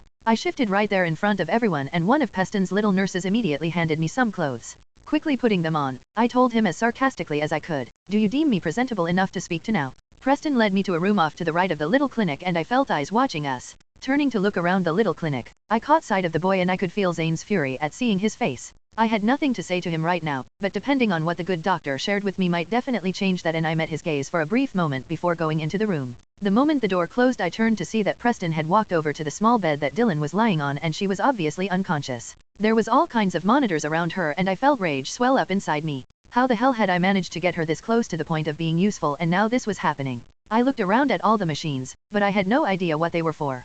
Preston was watching me, and I had to ask, what is wrong with her? Did someone do something to her? If Aaron had taken that beating as a warning that I had wanted him to do something like this, I was finally going to let Zane end him. I did a full examination once I was able to stabilize her, he said calmly, but unfortunately I am unsure why she has yet to wake up. Looking between him, the machines, and then her, I was getting as annoyed as I was getting confused. What do you mean you don't know what is wrong with her? I hissed at him. Obviously something has to be wrong for her to not be waking up right. Damn, I had to really give it to this man. He was looking at me like I was a dumb child right now, and if he wasn't the only F***ing doctor I had here, I would have ripped his head off. I think that her mind is unable to control her body right now, but while I am not sure, I do plan on running further tests to see if I can determine if this is something along those lines. Unsure if I should allow him to run any further tests, or if any of Mark's magic was having this type of effect on her, I didn't argue with him. I quickly linked with VIT and Noelle and instructed them to meet me here now. Turning to look at Dylan once more before practically threatening Preston, I had to fight the urge to reach out and run my hand down her arm.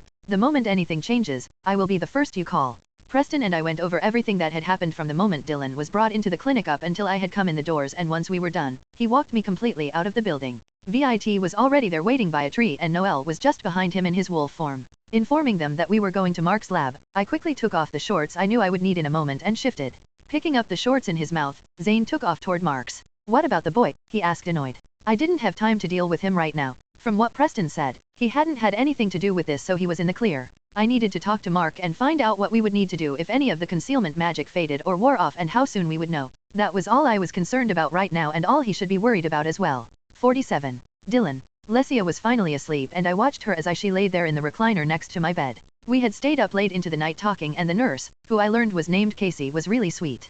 Casey was the night nurse in charge of the clinic and she and Lesia had become great friends since had been here with me so often. Apparently she knew Lesia's mom and she had talked Dr. Pavel into letting her stay most nights here with me. Mrs. Silvera, who I would be meeting very soon, had sent the twins over to drop off some food for us since I was finally awake. Since there were other patients in the clinic, Casey didn't let them stay long, but I was glad to get to say hi to them. The ache in my chest at everyone's reactions to my being awake felt both good, but a bit uncomfortable. Even though the time had seemed so long to them, I really hadn't felt like it was more than just one night. Lesia and I ate the food her brothers brought over. Her mom had made some soup and hot sandwiches and sent over fruit and homemade jello. I wasn't able to eat much because my stomach couldn't handle what it used to. We made a plate to send out to Casey and the other nurse on duty and they both thanked me when they had come in to do different things to the machines I was still hooked up to. Before Nico and Cruz had come over with the food, Lesia had answered all of my questions, but I had hid the disappointment I felt when she said that the wolf from that night hadn't been spotted here again. In a way I was glad for it. I didn't want him to get caught by Alpha Rogan and something bad to happen to him.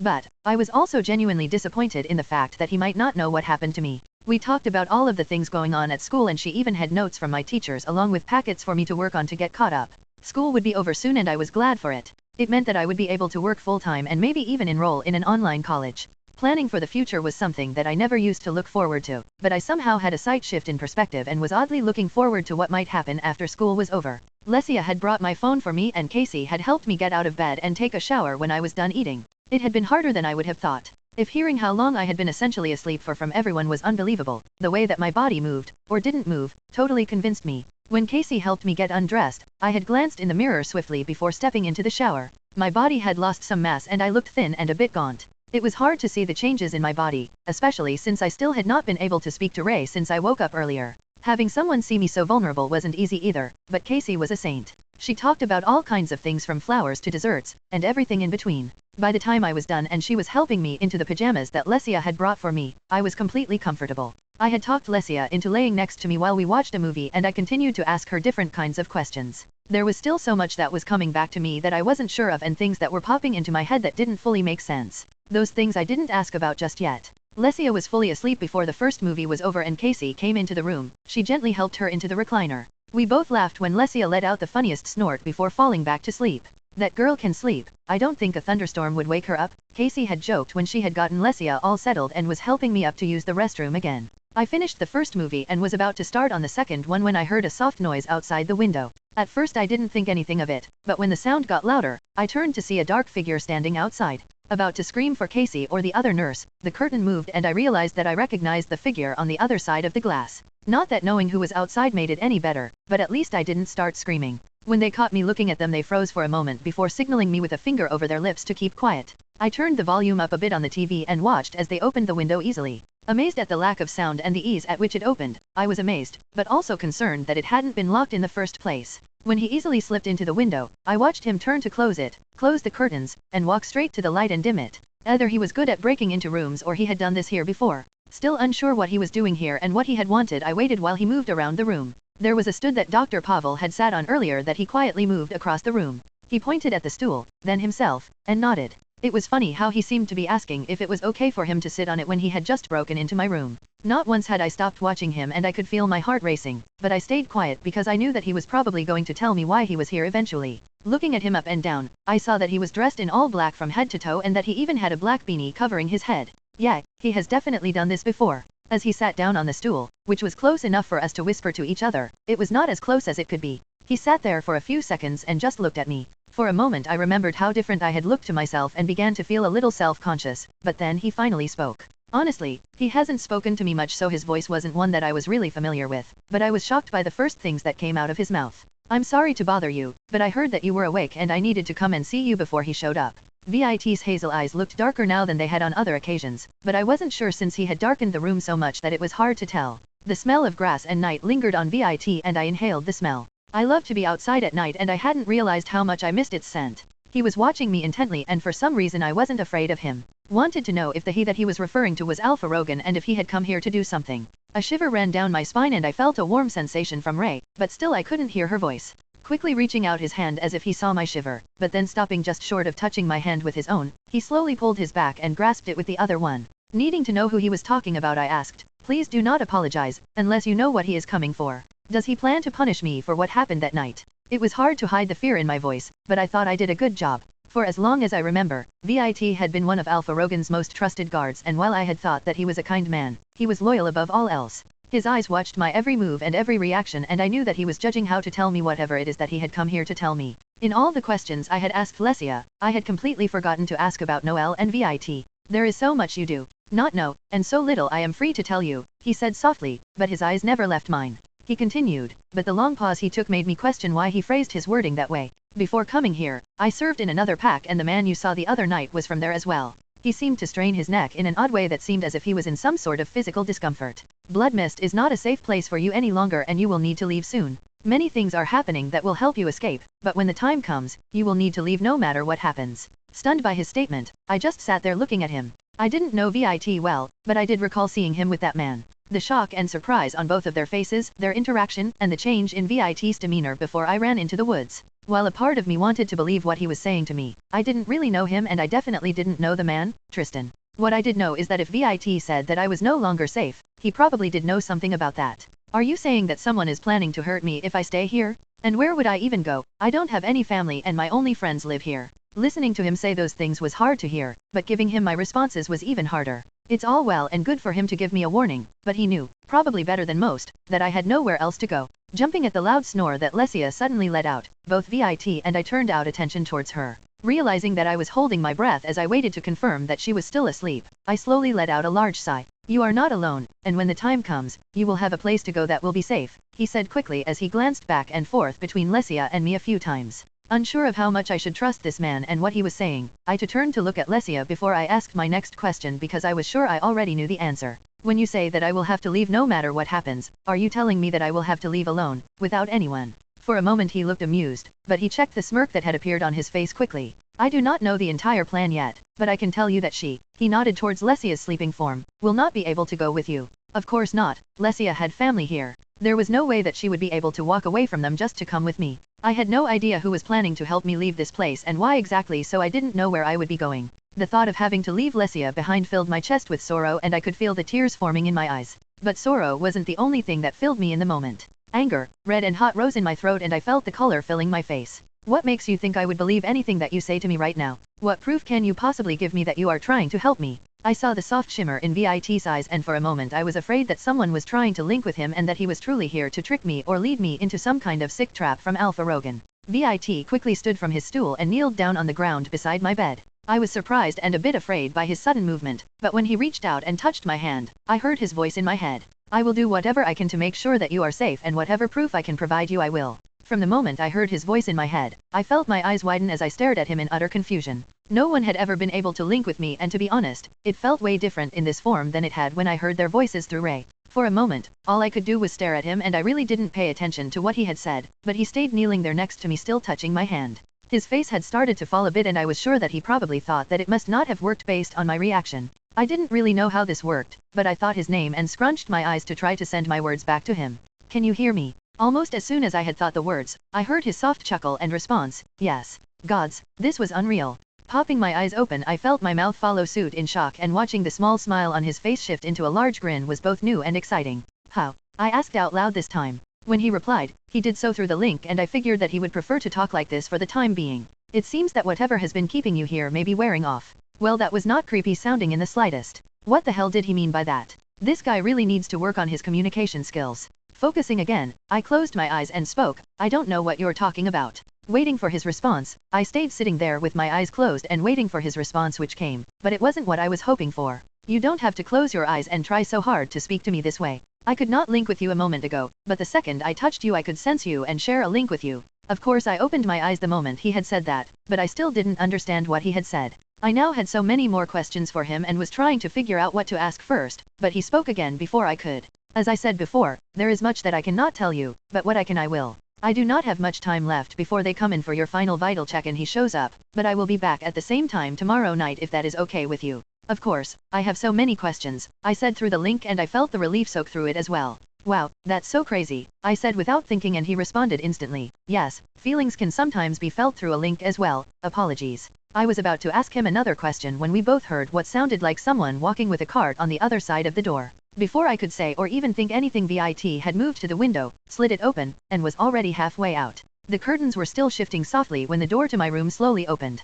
Casey was surprised when she saw me sitting up in bed watching the movie. You must really like that movie, I thought you would have fallen back to sleep by now. Smiling at her, I wasn't sure what she was here to do, but VIT had said something about my vitals, so I had a feeling that she was here to check me over for the last time until the morning. After checking my temperature, pulse, taking some blood, and checking my pressure, which was a bit high, she bid me good night and promised she would be by in the morning before she left for the day. I had felt bad about lying to Casey that the movie had scared me, and that was probably why my pressure was a bit high, but glad that she had believed me. There was no way that I was going to be able to sleep anytime soon though. My mind was racing from my short interaction with VIT, but he had given me so much to think about that I had almost completely forgotten about what he had said when he first showed up. As I sat there propped up in the bed, the movie ended and I was about to put on its sequel when I started to smell a subtle smoky sweet scent. Unsure where it was coming from, I closed my eyes and tried to figure out what it was. When the scent grew stronger, I inhaled deeper as if I was trying to taste it or absorb it somehow. Whatever it was, it felt familiar and warm and comforting almost. Leaning back into the mattress, I couldn't pull my focus away from the aroma, and I had almost completely forgotten what VIT and I had just talked about when I heard the window open for second time tonight. The scent filled my room so fast and thick that I felt a little lightheaded. My nerves and tension seemed to relax and calm as the scent surrounded me, and I welcomed the feeling. Even though I was feeling almost content, I pretended to be asleep since I had no idea who was now sneaking into my room. I listened for the soft closure of the window, but it never came. As I laid there with my eyes closed and slowly breathing in the wonderful rich smoky scent, I felt a hand softly caress my cheek. The person spoke so softly, but I felt his breath against my skin and my body seemed as if it had wanted to answer his command. I've missed you. How I wish you would open your beautiful eyes and speak to me right now. Clenching my fist, I fought the urge to obey and open my eyes because I had no idea what to say to my new visitor, who smelled way too good, now that I knew it was Aaron. 48. Roanne. The past few days have been some of the busiest days I've had in quite a long time. It seems like I haven't had more than a few hours alone, and that is only when I sleep at night. From the moment that we left Micah's floor, Tristan and I had spoken a few times, but I could feel the tension between us like a palpable force. Micah and I weren't on much better terms either. Once I had gotten over the initial shock of what Tristan was telling me, I immediately jumped in on how Micah could have done something so reckless. Neither of them saw things from my perspective and I was not sure how to make them. Tristan was angry, but I was surprised by Micah's anger. I do not understand why you are so angry. We knew that the magic worked since we have already used it before. There was no harm in letting him go to her. No harm. I had to close my eyes and count for a moment before I spoke to either of them. Yes, your magic worked the first time, but how could you be sure that he would have been able to leave there without her? I spoke quietly. Each of them stared at me with different emotions written across their faces. Micah looked appalled, maybe because I was questioning his magic or tech. That look I was used to, but the look on Tristan's face was new and unwanted. Tristan was one of the most confident, strong-willed, and charismatic people I have ever met. Sarcasm and clothes were armor as much as weapons. People always either loved or hated him and there was never anything in between. He had no shields up and there was no pretense about him. I watched as all the feelings that he would have usually kept well hidden played across his face. Anger, betrayal, sorrow, despair, and grief were just a few of them. When he looked at me, I saw them all and each expression was like a slash across my heart. I knew that I deserved it and so much more for not talking to him the second I found out who she was. I was an absolute bastard and I deserved much worse, and the sad truth is that they both knew it just as much as I did. You honestly think that I would have stayed away from there even without Micah's magic? After all these years you find out that she's alive and you don't even have the decency to tell me? How could you have done that to me? He asked softly. The pressure on my chest was immense and I knew at that moment that I had never deserved their friendship. Putting myself and my plans above something so important was unthinkable. I'm sorry, I said quickly even though I knew that those two words would never be enough to repair what I had broken between us. I'm so sorry. I was going to tell you the entire story the moment the meeting was over, but I know that I was wrong. When the tear fell from his eye, it was like the dagger that had slashing at my heart plunged right into its center. Micah was the one who spoke then and I wasn't sure if it was for my sake or for Tristan's. The moment the meeting was over, I found Tristan waiting for me outside my door and he ever so sweetly asked me to explain everything to him. I did so, and when he asked me to conceal him so that he could go see her, I did that as well. Micah's explanation was short, sweet, and pretty much directly to the point. I loved and hated that about him, especially right now since he was the only one of us who seemed able to speak. Tristan wiped his face with the back of his hand and finished tearing into his food with what seemed like forced enthusiasm. Gods, I wish that there was something that I could do to change the way things had happened, but if I had that ability, I would have changed so much more than just that. We all sat in silence for a moment and I had absolutely no urge to consume the food that Micah had put in front of me no matter how amazing the steak smelled.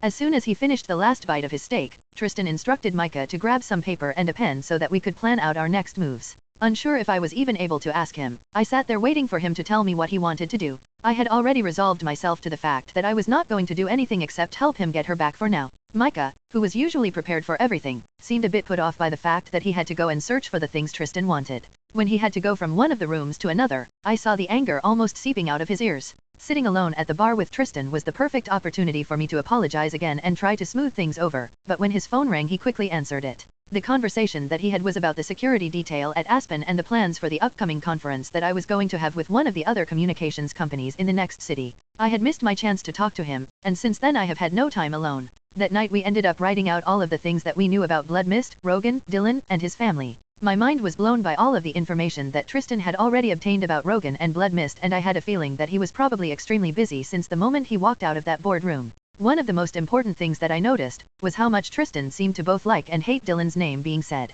I wasn't sure if it was because it wasn't what her name should have been or because who had given it to her. Micah had wanted to also go over everything that Tristan remembered from the day that his pack and family had been destroyed. While Tristan had taken a moment to answer another call, Micah had also made a call to my uncle. Requesting records from our pack was easy for him since he was well known amongst everyone there and he has done so much work for us. There was probably nothing he couldn't ask for. By the time I made it back to my room that night we had ended up setting up an entire wall in Micah's dining room designated to everything that we had gone over, including the files my uncles had a courier drop off. It was almost 5 in the morning and I had time to work out, shower, and get back to the office, but by the time I had shown up there was already news of something happening at Blood Mist. Somehow Vincent had contacted Tristan and informed him that not long after he had left Blood Mist, Dylan had to be rushed to the pack hospital and not even the doctors knew what was wrong with her. This information had completely changed the plans that we had made that night and put Tristan into an almost constant state of panic. At first he was completely convinced that Rogan or one of his lackeys had done something to Dylan. Then he thought that maybe he had caused her some kind of shock and it was his fault. Watching him so utterly torn and broken was difficult for all of us at Aspen, but even harder for Micah and myself. The three of us had always been together, a team, and right now we were not. Besides the fact that he was still angry at me, Micah and him often excluded me from some of their meetings due to my schedule at work. I hated knowing that there was so much that needed to be done and I couldn't help. Xavier had taken on some of the tasks with the new departments and attended some of the meetings in my stead, but even that wasn't enough for me to be present at every meeting. Still unsure how Vincent and Tristan were communicating with one another, I was always in shock to show up at Micah's and see all of the new information. I knew that it was stupid of me to think like that, but I couldn't help it. Every time I went to sleep she ran through my dreams. If I had known just a little sooner, I would have done everything I could to keep her there. The what-ifs and could-haves were like little flies that swarmed around inside of my head both day and night. What if Tristan had been here that day? If Micah was here, could he have figured out who she was? Could we have figured out who she was before that meeting? If I had told Tristan sooner, could he have taken her before this happened? No matter how many times I wished that things had gone differently, there was nothing I could do right now except be here and support my friends. There had to be a reason why Rogan had Dylan and I knew that this was probably going to be the hardest piece of information for us to find. No one talked to Vincent except Tristan and apparently even he didn't know that either. From what we learned from Vincent, Dylan had been the orphaned daughter of 2 of the wolves who had betrayed their pack in the battle that happened 18 years ago when Black Soul had been destroyed. That event had taken place about a year after my parents had been killed and in my gut a part of me knew that all of this had to be related somehow. Rogan was a devil in wolf's clothing and snake in human skin. Whatever we were planning we had to make sure that once we got Dylan out of his lands that we could keep her safe. That bastard had resources that even I didn't know about and though Vincent had been able to provide us with tons of information, there was still so much he didn't know. Each day that Dylan was unconscious in that clinic, it took a little piece of Tristan's spirit. Watching him day in and day out wait for news of her condition was painful. Each day I felt like his hope of getting his sister back was slipping away from him and I was to blame. No matter how we tried to figure out a way to get her out of the clinic without anyone else knowing, none of us could come up with a plan that didn't involve at least a few of our men or theirs being killed. There were even a few nights Micah and I had to physically hold Tristan back from going straight over there and busting into their gates to try to get to her. I had thought that I knew what my friends were going through, that we were experiencing the same kinds of pain and loss and sorrows. Now, I knew that I would never be able to understand the pain that Tristan was enduring. When Xavier and I had our unexpected meeting with Rogan I was both glad and annoyed that Tristan had not been in the building. That night when he and Micah had returned from the business trip I had to send them on, he had been beside himself. There had been a crazy look in his eyes when I told him of the meeting and all of the things that we had discussed. I hesitated to tell him of the meeting that I would have to eventually set up between him and his team and Rogan because of it. There were so many times in my life that I regretted not being able to reach my wolf, but none more than I did lately. I felt his agreement and the prickly sensation of regret, but no more than that. If I were able to access my wolf, I would be the alpha of Silver Moon. As the alpha I would have so much more power, and not just physical strength, but the power of my pack. An alpha could attend the summits and meetings with the leaders of the other wolf packs and could gain or barter favors. I knew that there were so many packs out there that hated Rogan and wanted to see him fall. But I also knew that there were just as many that followed him either out of fear or loyalty because they were just as vile as he was.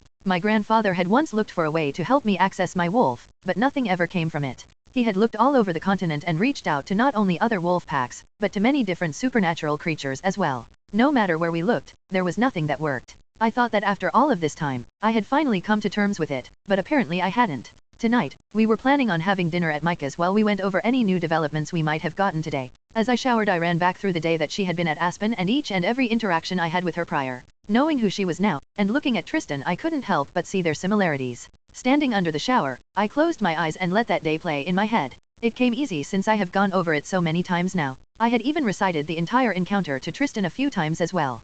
Playing it through my head fully, I was drawn back to the moment I had offered her the new position within Aspen. At first I thought that my mind was thinking of that because I would need to eventually fill that position. Then I realized that this might be a way to get her away from Rogan and Blood Mist. I had played that day over so many times, why hadn't I thought of that before? I practically jumped out of the shower without washing all the soap out of my hair and scrubbed much harder than necessary in my haste to go over the idea with my friends. By the time I was walking in Micah's door, water was still dripping from the tips of my hair and Micah stood there completely disgusted. "You couldn't have dried yourself in the elevator on your way down," he said as he walked to the bathroom and then came back and threw the large white towel with unnecessary force. "I had an idea that I wanted to share with you all," I said, looking around the otherwise empty room. "Where is Tristan?" I asked, hesitantly unsure if I wanted to hear the answer. Micah's violet eyes flashed just a second before the door swung open behind me. Tristan didn't just walk in. He practically flew in and I had to move out of his way so that he didn't completely knock me to the ground in his hurry. "She's awake," he screamed the moment he was right before Micah, and that hurt that I had been feeling at the divide I caused between the three of us rose up and filled my chest.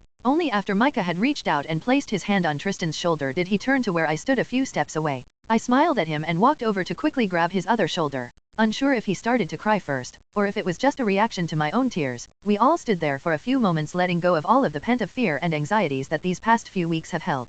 Micah moved first and went over to the fridge to grab a bottle of wine. "This calls for a celebration," he said as he waved his hand around and took the cork out with such ease that it seemed almost impossible. Once the three of us were seated at the bar and had practically finished the bottle, Tristan reached over and punched my arm gently. "I'm going to bring her here as soon as I can. Are you sure that we can keep her safe here?" His question seemed to be more of an offer for redemption than an actual question. Tristan was my securities manager and I knew that no matter where we put Dylan, he would never let anything happen to her. I nodded at him, glanced to Micah, who was nodding as well, and reached out and put my hand on his shoulder once again. "We will do everything we can to make sure that she is safe no matter what." I squeezed his shoulder and he was nodding along with both me and Micah now. He was giving me an inch and a chance to rewrite our story, and I would make sure that moving forward I would do everything I could for these two because they were the family I chose and I wouldn't lose them. 49. Aaron. These past few weeks have been some of the hardest and longest of my life, and they held one of the hardest days of my life. So much has happened, so much has changed, and yet none of it has made any difference in the way my life has played out. From the moment that Lesia had said that word, I hadn't been able to get it out of my mind. Nothing had mattered more than getting away from there as soon as I could, and no matter how far I went from the clinic, my mind wandered back to her. Getting out of that room had been the most important thing to me, and for whatever reason I had suddenly decided that leaving out the window was a smarter idea than going out the door. Since I had been in the shorts given by the nurse, I didn't bother to take them off before shifting and running to the pack house. Dane was so pissed that I left. He had wanted to stay and watch Dylan to see if she woke up. "What is wrong with you? Why would you leave?" Dane hissed at me. As he ran through the woods, I couldn't say anything to him and just repeated the word over and over in my mind. Mate, mate, mate. How in the world would Lesia have jumped to that conclusion when it hadn't even crossed my mind? I mean, it's true that I had feelings for her, but to think that she could be my mate. It had never even crossed my mind. Honestly, I had never imagined having a mate. All I wanted was to get away from my uncle as soon as I could. Eventually, my plans began to include getting Dylan out of there too, but it was to keep her safe from my uncle and from me. As Dane ran, I could hear his thoughts as well, and he was doing the exact same thing I was, but with Dylan's wolf Ray. He played around with her name and kept thinking of all its meanings. It was cute, in a sickening sort of vomit-inducing way, hearing him be so sweet. That was definitely not the Dane I knew. I laughed at his internal growl and knew that if he could flip me off right now, he would. The pack house was still busy when I arrived, and I had managed to get up to my room without anyone noticing me. Showering didn't help my mood any either. I wanted to check in with Lesia or Cruz and see if there had been any change with Dylan, but I really didn't wish to talk to either of them. Lesia was annoyingly perceptive, but Cruz had been acting strange with me lately. Choosing to go to bed had not been a good idea either. It seemed that all of my thoughts, now waking and dreaming, were full of her. Surprisingly, I had fallen asleep, but the image of her collapsing pulled me out of my dream. It was almost morning, and when I checked my phone there was no calls or texts from anyone, and I didn't know if I should be glad about that or not. My thoughts had immediately gone to Dylan, and I knew I had to check on her. Deciding that calling the clinic would be my best option, I quickly dialed and had already assumed that one of the nurses would answer. To my surprise, Dr. Pavel's voice was the one on the other end of the line. Impressed and a bit taken aback, I didn't know what to say, so like the genius I am, I didn't say anything. "Is anyone there?" finally came out over the line, and I finally remembered how to speak, sort of. I wanted to see if I could find out how someone is doing. Gods, could I sound like a bigger idiot? Dane snickered at me, and I wished I could hit him just once. **T, should I have even bothered to call to get an update? Waiting to see if I should just hang up or not, Dr. Pavel seemed to know exactly who I was and who I had been calling about. "If you want to know how Ms. Solemeyer is doing, Aaron Blura, you must learn how to speak." Before I could even respond he snorted, "Before you ask, I knew it was you because all her other companions from yesterday are already here." Well damn, that both answered my unasked question and made me feel like **T. Had they all stayed with her? Was I the only one who had left her like that? I wanted to ask, but I knew that those questions weren't important. Has she improved, or have you figured out what's wrong with her? Those were important and the ones I needed answered. The silence on the line stretched out longer than I thought he would let it, and for a second I wasn't sure if he was going to answer me. Letting out a deep sigh he finally said, "Since you're not family I shouldn't be telling you anything, but there is no change and no updates." The line disconnected the moment he finished speaking and I was left hollow. Nothing made sense, and it hasn't for quite some time if I'm being honest. There's been so much going on that I felt lost with no way to navigate my way out. With nothing to do, I fell back into a restless sleep. This time I was plagued by nightmares of Dylan being the one my uncle and his beast had in that room for those few days instead of me. Dane and I both knew that it was fear that fueled those thoughts and dreams. Both fear from that experience and fear of what he may end up doing to Dylan. Even though my mind couldn't rest, my body needed to, so I stayed in bed the rest of the day. Surprised that I had no one come look for me, I went down to eat in the dining hall. After 3 full plates of food, I grabbed 2 desserts before heading back to my room. Once I was there I started feeling anxious. I needed to find out if there was any changes with her. The moment I had my phone in my hand I called Cruz, but I wasn't surprised that he hadn't answered me. Up next was Lesia, and thankfully she picked up before the end of the first ring. "It's about damn time you called to check on her," she fumed. Stuttering out my response because I hadn't expected that as her greeting, I did check on her. "It's just that I had to sleep and eat, and you are the only one who answered my call." "Well, I don't know what's stopping you from visiting her. Or are you afraid to be seen here with her? Damn her and her questions. I swear if Harper doesn't recruit this chick he's really going to miss out." How did I tell her that I wasn't sure about the whole mate thing, or what danger my presence may bring her, or that I am afraid what will happen if she wakes up and sees me there, or what happens if she doesn't wake at all? Taking too long to answer her, she scoffed, "If being seen visiting her is the problem, then don't get caught." When the line disconnected I sat there for longer than I would like to admit with the phone still held to my ear. By the time full night had fallen, Dane and I had come up with a plan. Dane had been the one who remembered that we had left through the window, and he said someone as smart as Lesia had probably remembered to and left it unlocked. Waiting until a little past midnight, I snuck out of the pack house and shifted so I could get to the clinic as soon as I could. Making sure that no one was there in the room first, I finally shifted and changed into the clothes I had bought with me. The moment I opened the window, her scent hit me, and though it was mixed with a metallic scent, it made my heart beat a bit faster. Sneaking into the room was easier than I would have liked, but I was glad to see that she was alone. Once in the room, I walked over to her and those same little currents ran up and down my arms, chest, and back. There was no change in her appearance, but I felt Dane searching for her ray. "I still cannot sense her. Why would that be?" he asked with such sadness that I didn't even try to answer him so that I didn't hurt him any further. I quietly pulled the stool over to her bed and sat beside her, but kept myself from touching her. Just inhaling her scent and being this close to her both soothed me and filled me with fear. I had never had feelings for another female, and I still wasn't sure what this was between us, but I had to admit that there was something there. That was the first night I visited Dylan, but not the last. In fact, I went every night. I stayed by her beside for a few hours. Learning the routine of the nurses helped to time my visits perfectly, and I had it down to a science. My days were filled with school, patrolling, and training, but my nights were just for her. Even though there was no change, just being with her seemed like enough. Though the days went by so slowly, my nights seemed to pass too quickly. I hadn't realized what day it was until my aunt came in my room with a tiny cupcake with one blue sparkly candle. "Happy birthday, sweetheart," she cooed as she came over to me, and in that moment I realized that today was the day I would find out.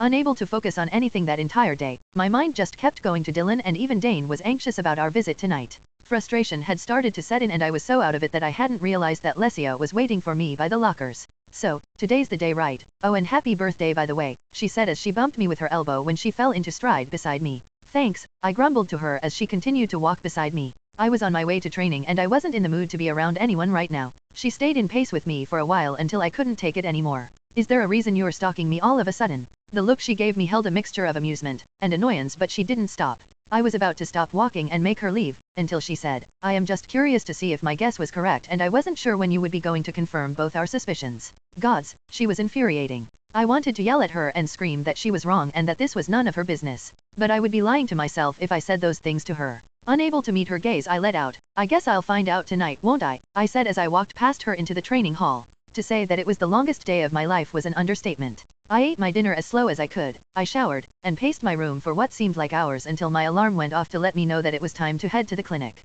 I was not surprised to see Lesia standing outside the clinic right near the edge of the woods, but I was shocked to see her brothers. Cruz hadn't spoken to me since everything happened with Dylan and I was in no mood to see any of them right now. What are you all doing here? I asked the moment I had shifted and put clothes on. I was anxious to know if she was my mate, but I was also afraid of what that would mean for her and I didn't feel like having an audience for this moment. Look, Dylan is my best friend and I think that having us here to help explain things to her once she wakes up will help her work through this, don't you think? She said so casually that I was almost offended. Too flustered to deal with her at the moment, I just shrugged as I walked past them and headed straight to the window that I was so used to crawling through. The moment I opened it, her scent didn't just fill my lungs, but it filled my entire body, heart, and soul. Practically ripping the window open, I flew through it and immediately felt the tingling sensation run across my entire body. Desire flooded me and Dane was practically screaming mate over and over in my head. Walking straight over towards her, I didn't stop myself from reaching out and touching her hand. The heat and current that shot through me the moment our skin touched was so overwhelming I had completely forgotten that I was not alone with her. As soon as Lesia entered the window, I glared at her and even though I knew who she was and what her relationship was with Dylan, I didn't want her any closer to her. It was even worse when her brothers entered the room. I was leaning over her body and trying to block her from their sight. Dane was growling and I almost did the same, but only stopped myself because I didn't need the nurses to hear me. Stay back, Lesia said to her brothers once they were in the room and had closed the door. It seems our little Aaron has indeed found his mate. The smile on her face was soft and gentle and I sensed that she was honestly happy for me, but I still didn't want them any closer to her. Gods, Dylan was my mate and even though I had no idea what that would mean for her once she woke up, I had already resolved that I would do whatever I had to do to keep her safe. Nico spoke from where he stood behind Lesia, congrats man, I hope it works out for you too.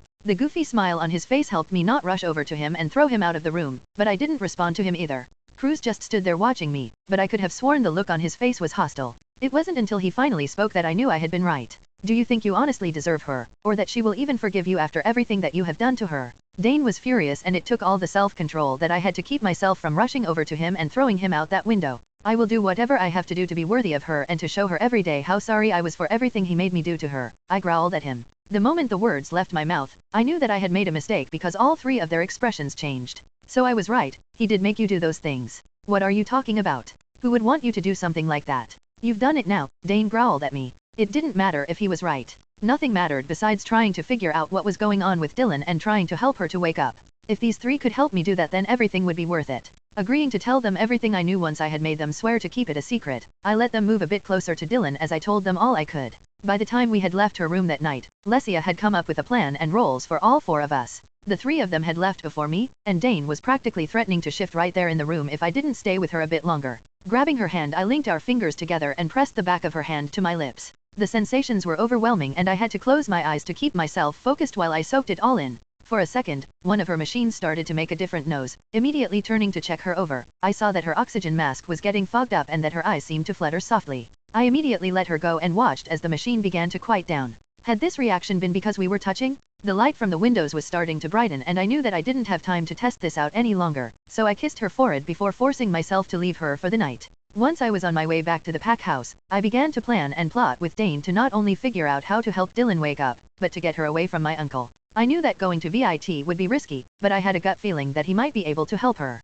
Either way I would see what he knew about my uncle, Dylan, and anything else that I may be able to use to help her at all. My main priority was her and I knew that I had to keep the fact that she was my mate from everyone, especially my uncle. I needed to know what he had against Dylan and see if I can stop him. She was mine and even if she didn't make me hers, I would never let anyone hurt her again. Dane was in complete agreement with me and he was anxious to start our plan now. Instead of heading to the pack house, we went to the barracks. I knew that going to VIT's place was out of the question, but if I could talk to him during training, that would be the safest for both him and I. To my surprise, VIT was just entering the training hall and when I approached him, he immediately turned to me. I can smell her on you. Make sure he doesn't if you truly want to keep her safe. 50. Aaron. His words stopped me in my tracks. For the guy who hardly speaks to be so direct with me so suddenly took me by surprise. I quickly looked around the area we were in to make sure that we were alone. How do you know her scent so well? I asked him as I started to strip down out of the clothes I was wearing. While I waited for his answer, I bunched up the white shirt in my hands and took a huge whiff. Dylan's scent filled my nose and I closed my eyes and imagined my body absorbing the scent into every orifice.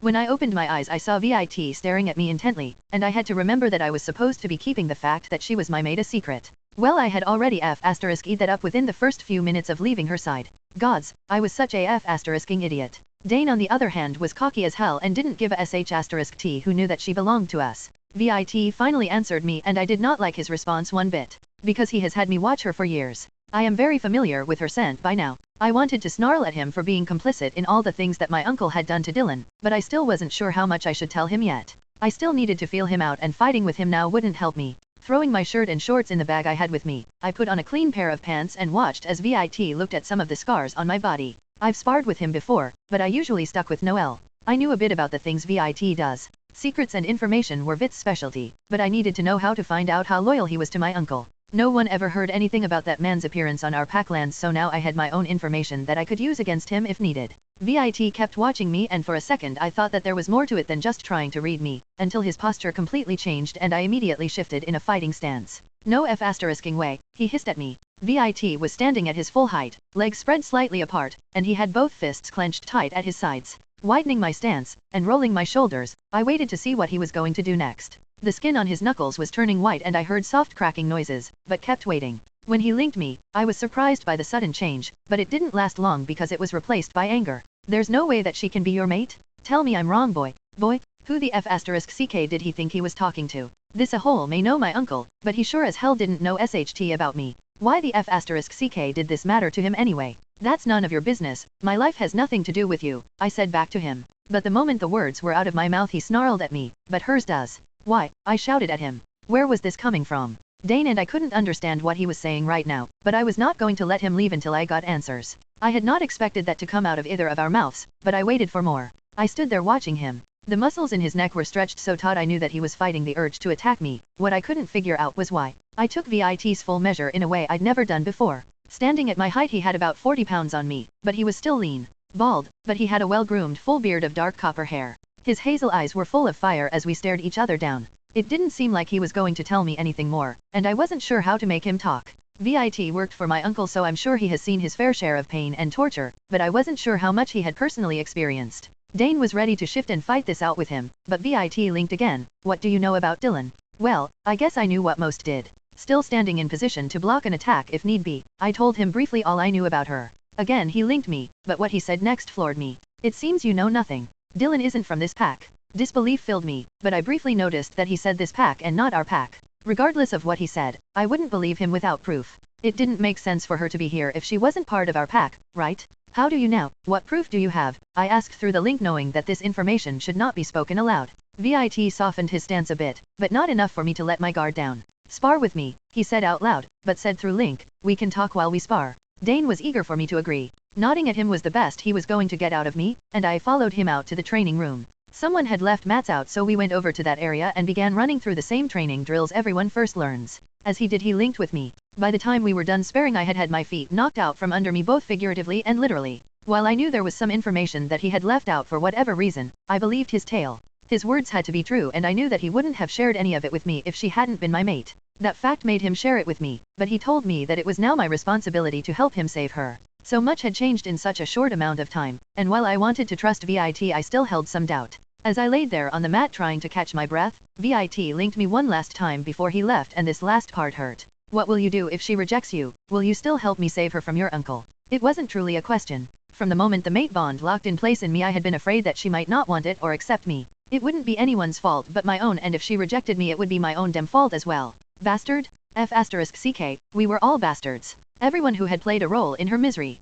I was kidding myself. There was no way that she would want to be with me after everything I've done to her. My uncle was planning something, and I needed to get Dylan as far away from him as I could, even if that meant that I couldn't be with her. I would let her go to keep her safe, and when I looked back at VIT, he had known my answer without me ever speaking it. Nodding at me, he went back to the locker room. I stayed there for a while trying to process losing Dylan before I had even had the opportunity to have her. An ache in my chest throbbed, and Dane was angry, but he didn't say anything because he knew this is what needed to be done. When I got back to the locker room, there was a note in my bag from VIT and my shirt was missing. Annoyed, I read the note quickly before crumbling it up and stuffing it into a small pocket in the bag. Do better about keeping your bond a secret. VIT was in a hole, but right now, he was the only one who was actively working to help Dylan escape my uncle. I still held a sliver of hope that we could figure something out that didn't involve me losing her, but I wasn't going to share that with him. The next few days went by just as slowly as the previous week had, but my nights made it all worth it. I would spend hours every night sitting and talking to Dylan. Even though she was still unconscious, I basked in her presence. I built a routine for my visits.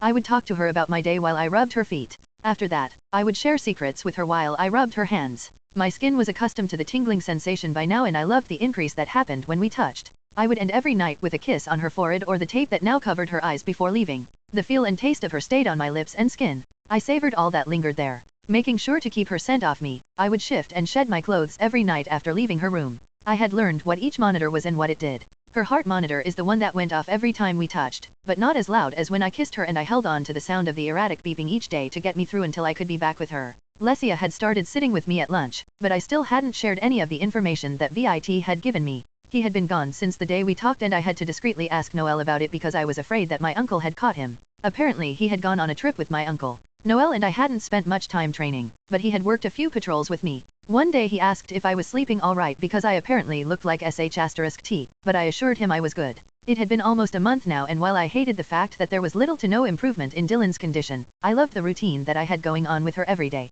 As much as I wanted her to wake up, I wasn't ready for it. Tonight when I left her room, I struggled with wanting to kiss her lips. While I hadn't stopped myself from touching her hands, feet, and even parts of her face, I hadn't allowed myself to kiss her on the lips. If I ever got the opportunity to kiss her, I wanted it to happen because it's something she wanted. Something that she either asked me for or gave me permission to share with her. Kissing her cheek, I went out the window and headed to the trees. So lost in thought I hadn't realized that VIT was standing there until he reached out and grabbed my arm. You should pay more attention to your surroundings. Thankfully I had recognized his voice, so I was able to stop myself from attacking him when I heard him. I thought you were on a trip with my uncle. When did you get back? VIT was dressed in all black and looked as if he had just come from robbing someone. Gods, is that your usual attire? I'm surprised someone didn't see you out here and call the patrol or the guards on you. VIT tisked at my comment, but linked with me. Have you been careful to keep your relationship with her a secret? I shifted right in front of him, and linked him as Dane walked right up to him. If you don't know the answer to that, then maybe you're not as good a spy as you think you are. The soft chuckle that escaped his lips sounded off, rusty almost, and I couldn't help but think of the fact that he probably never did that.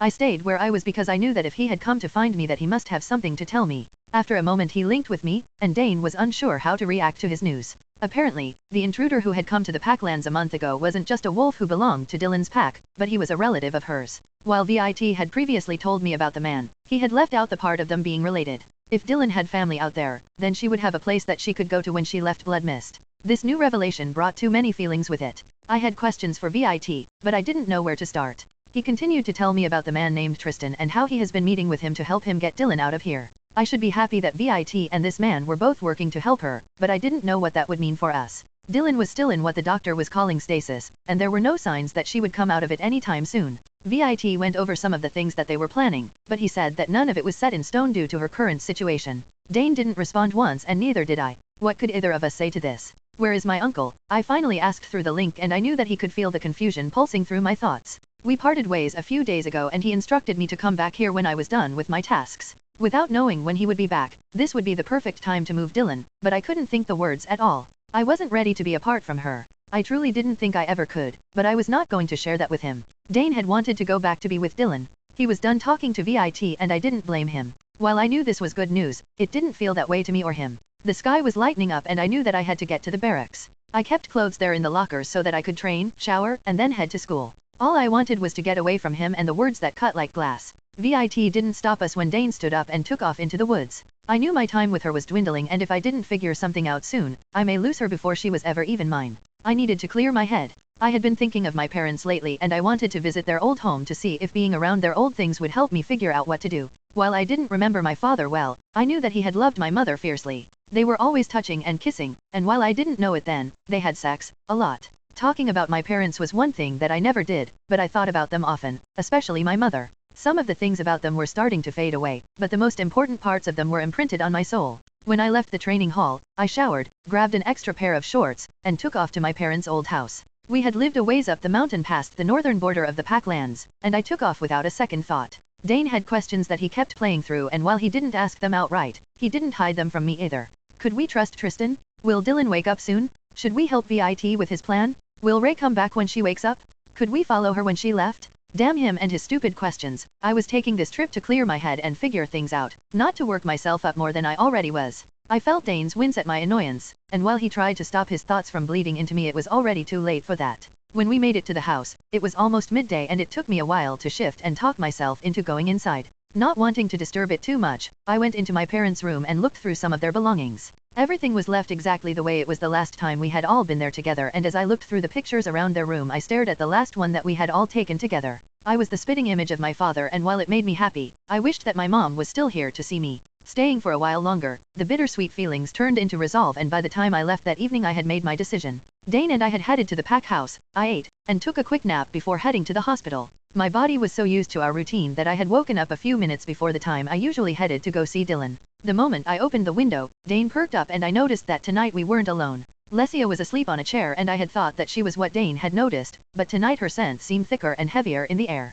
Something is different, Dane said, and while I agreed with him, I didn't care because once I saw her I felt my decision click into place. When she left this pack, so would I. I would follow her until the end of my days to make sure that she was safe. Leaning closer to her, I whispered so that I didn't wake Lesia. I've missed you. I caressed her softly and the tingling sensation was much more intense than it usually was. I wish you would open your beautiful eyes and speak to me. It was just then when I realized that there was no tape over her eyes. Her body was in a completely different position, and while there was no heart monitor, I could hear her heart racing. Had Dylan woken up? And just as the thought popped into my head, Dane forced a link. Ray, are you in there? He asked, and when she replied, Dylan's eyes popped open and met mine for the first time in weeks. And gods, were they breathtaking.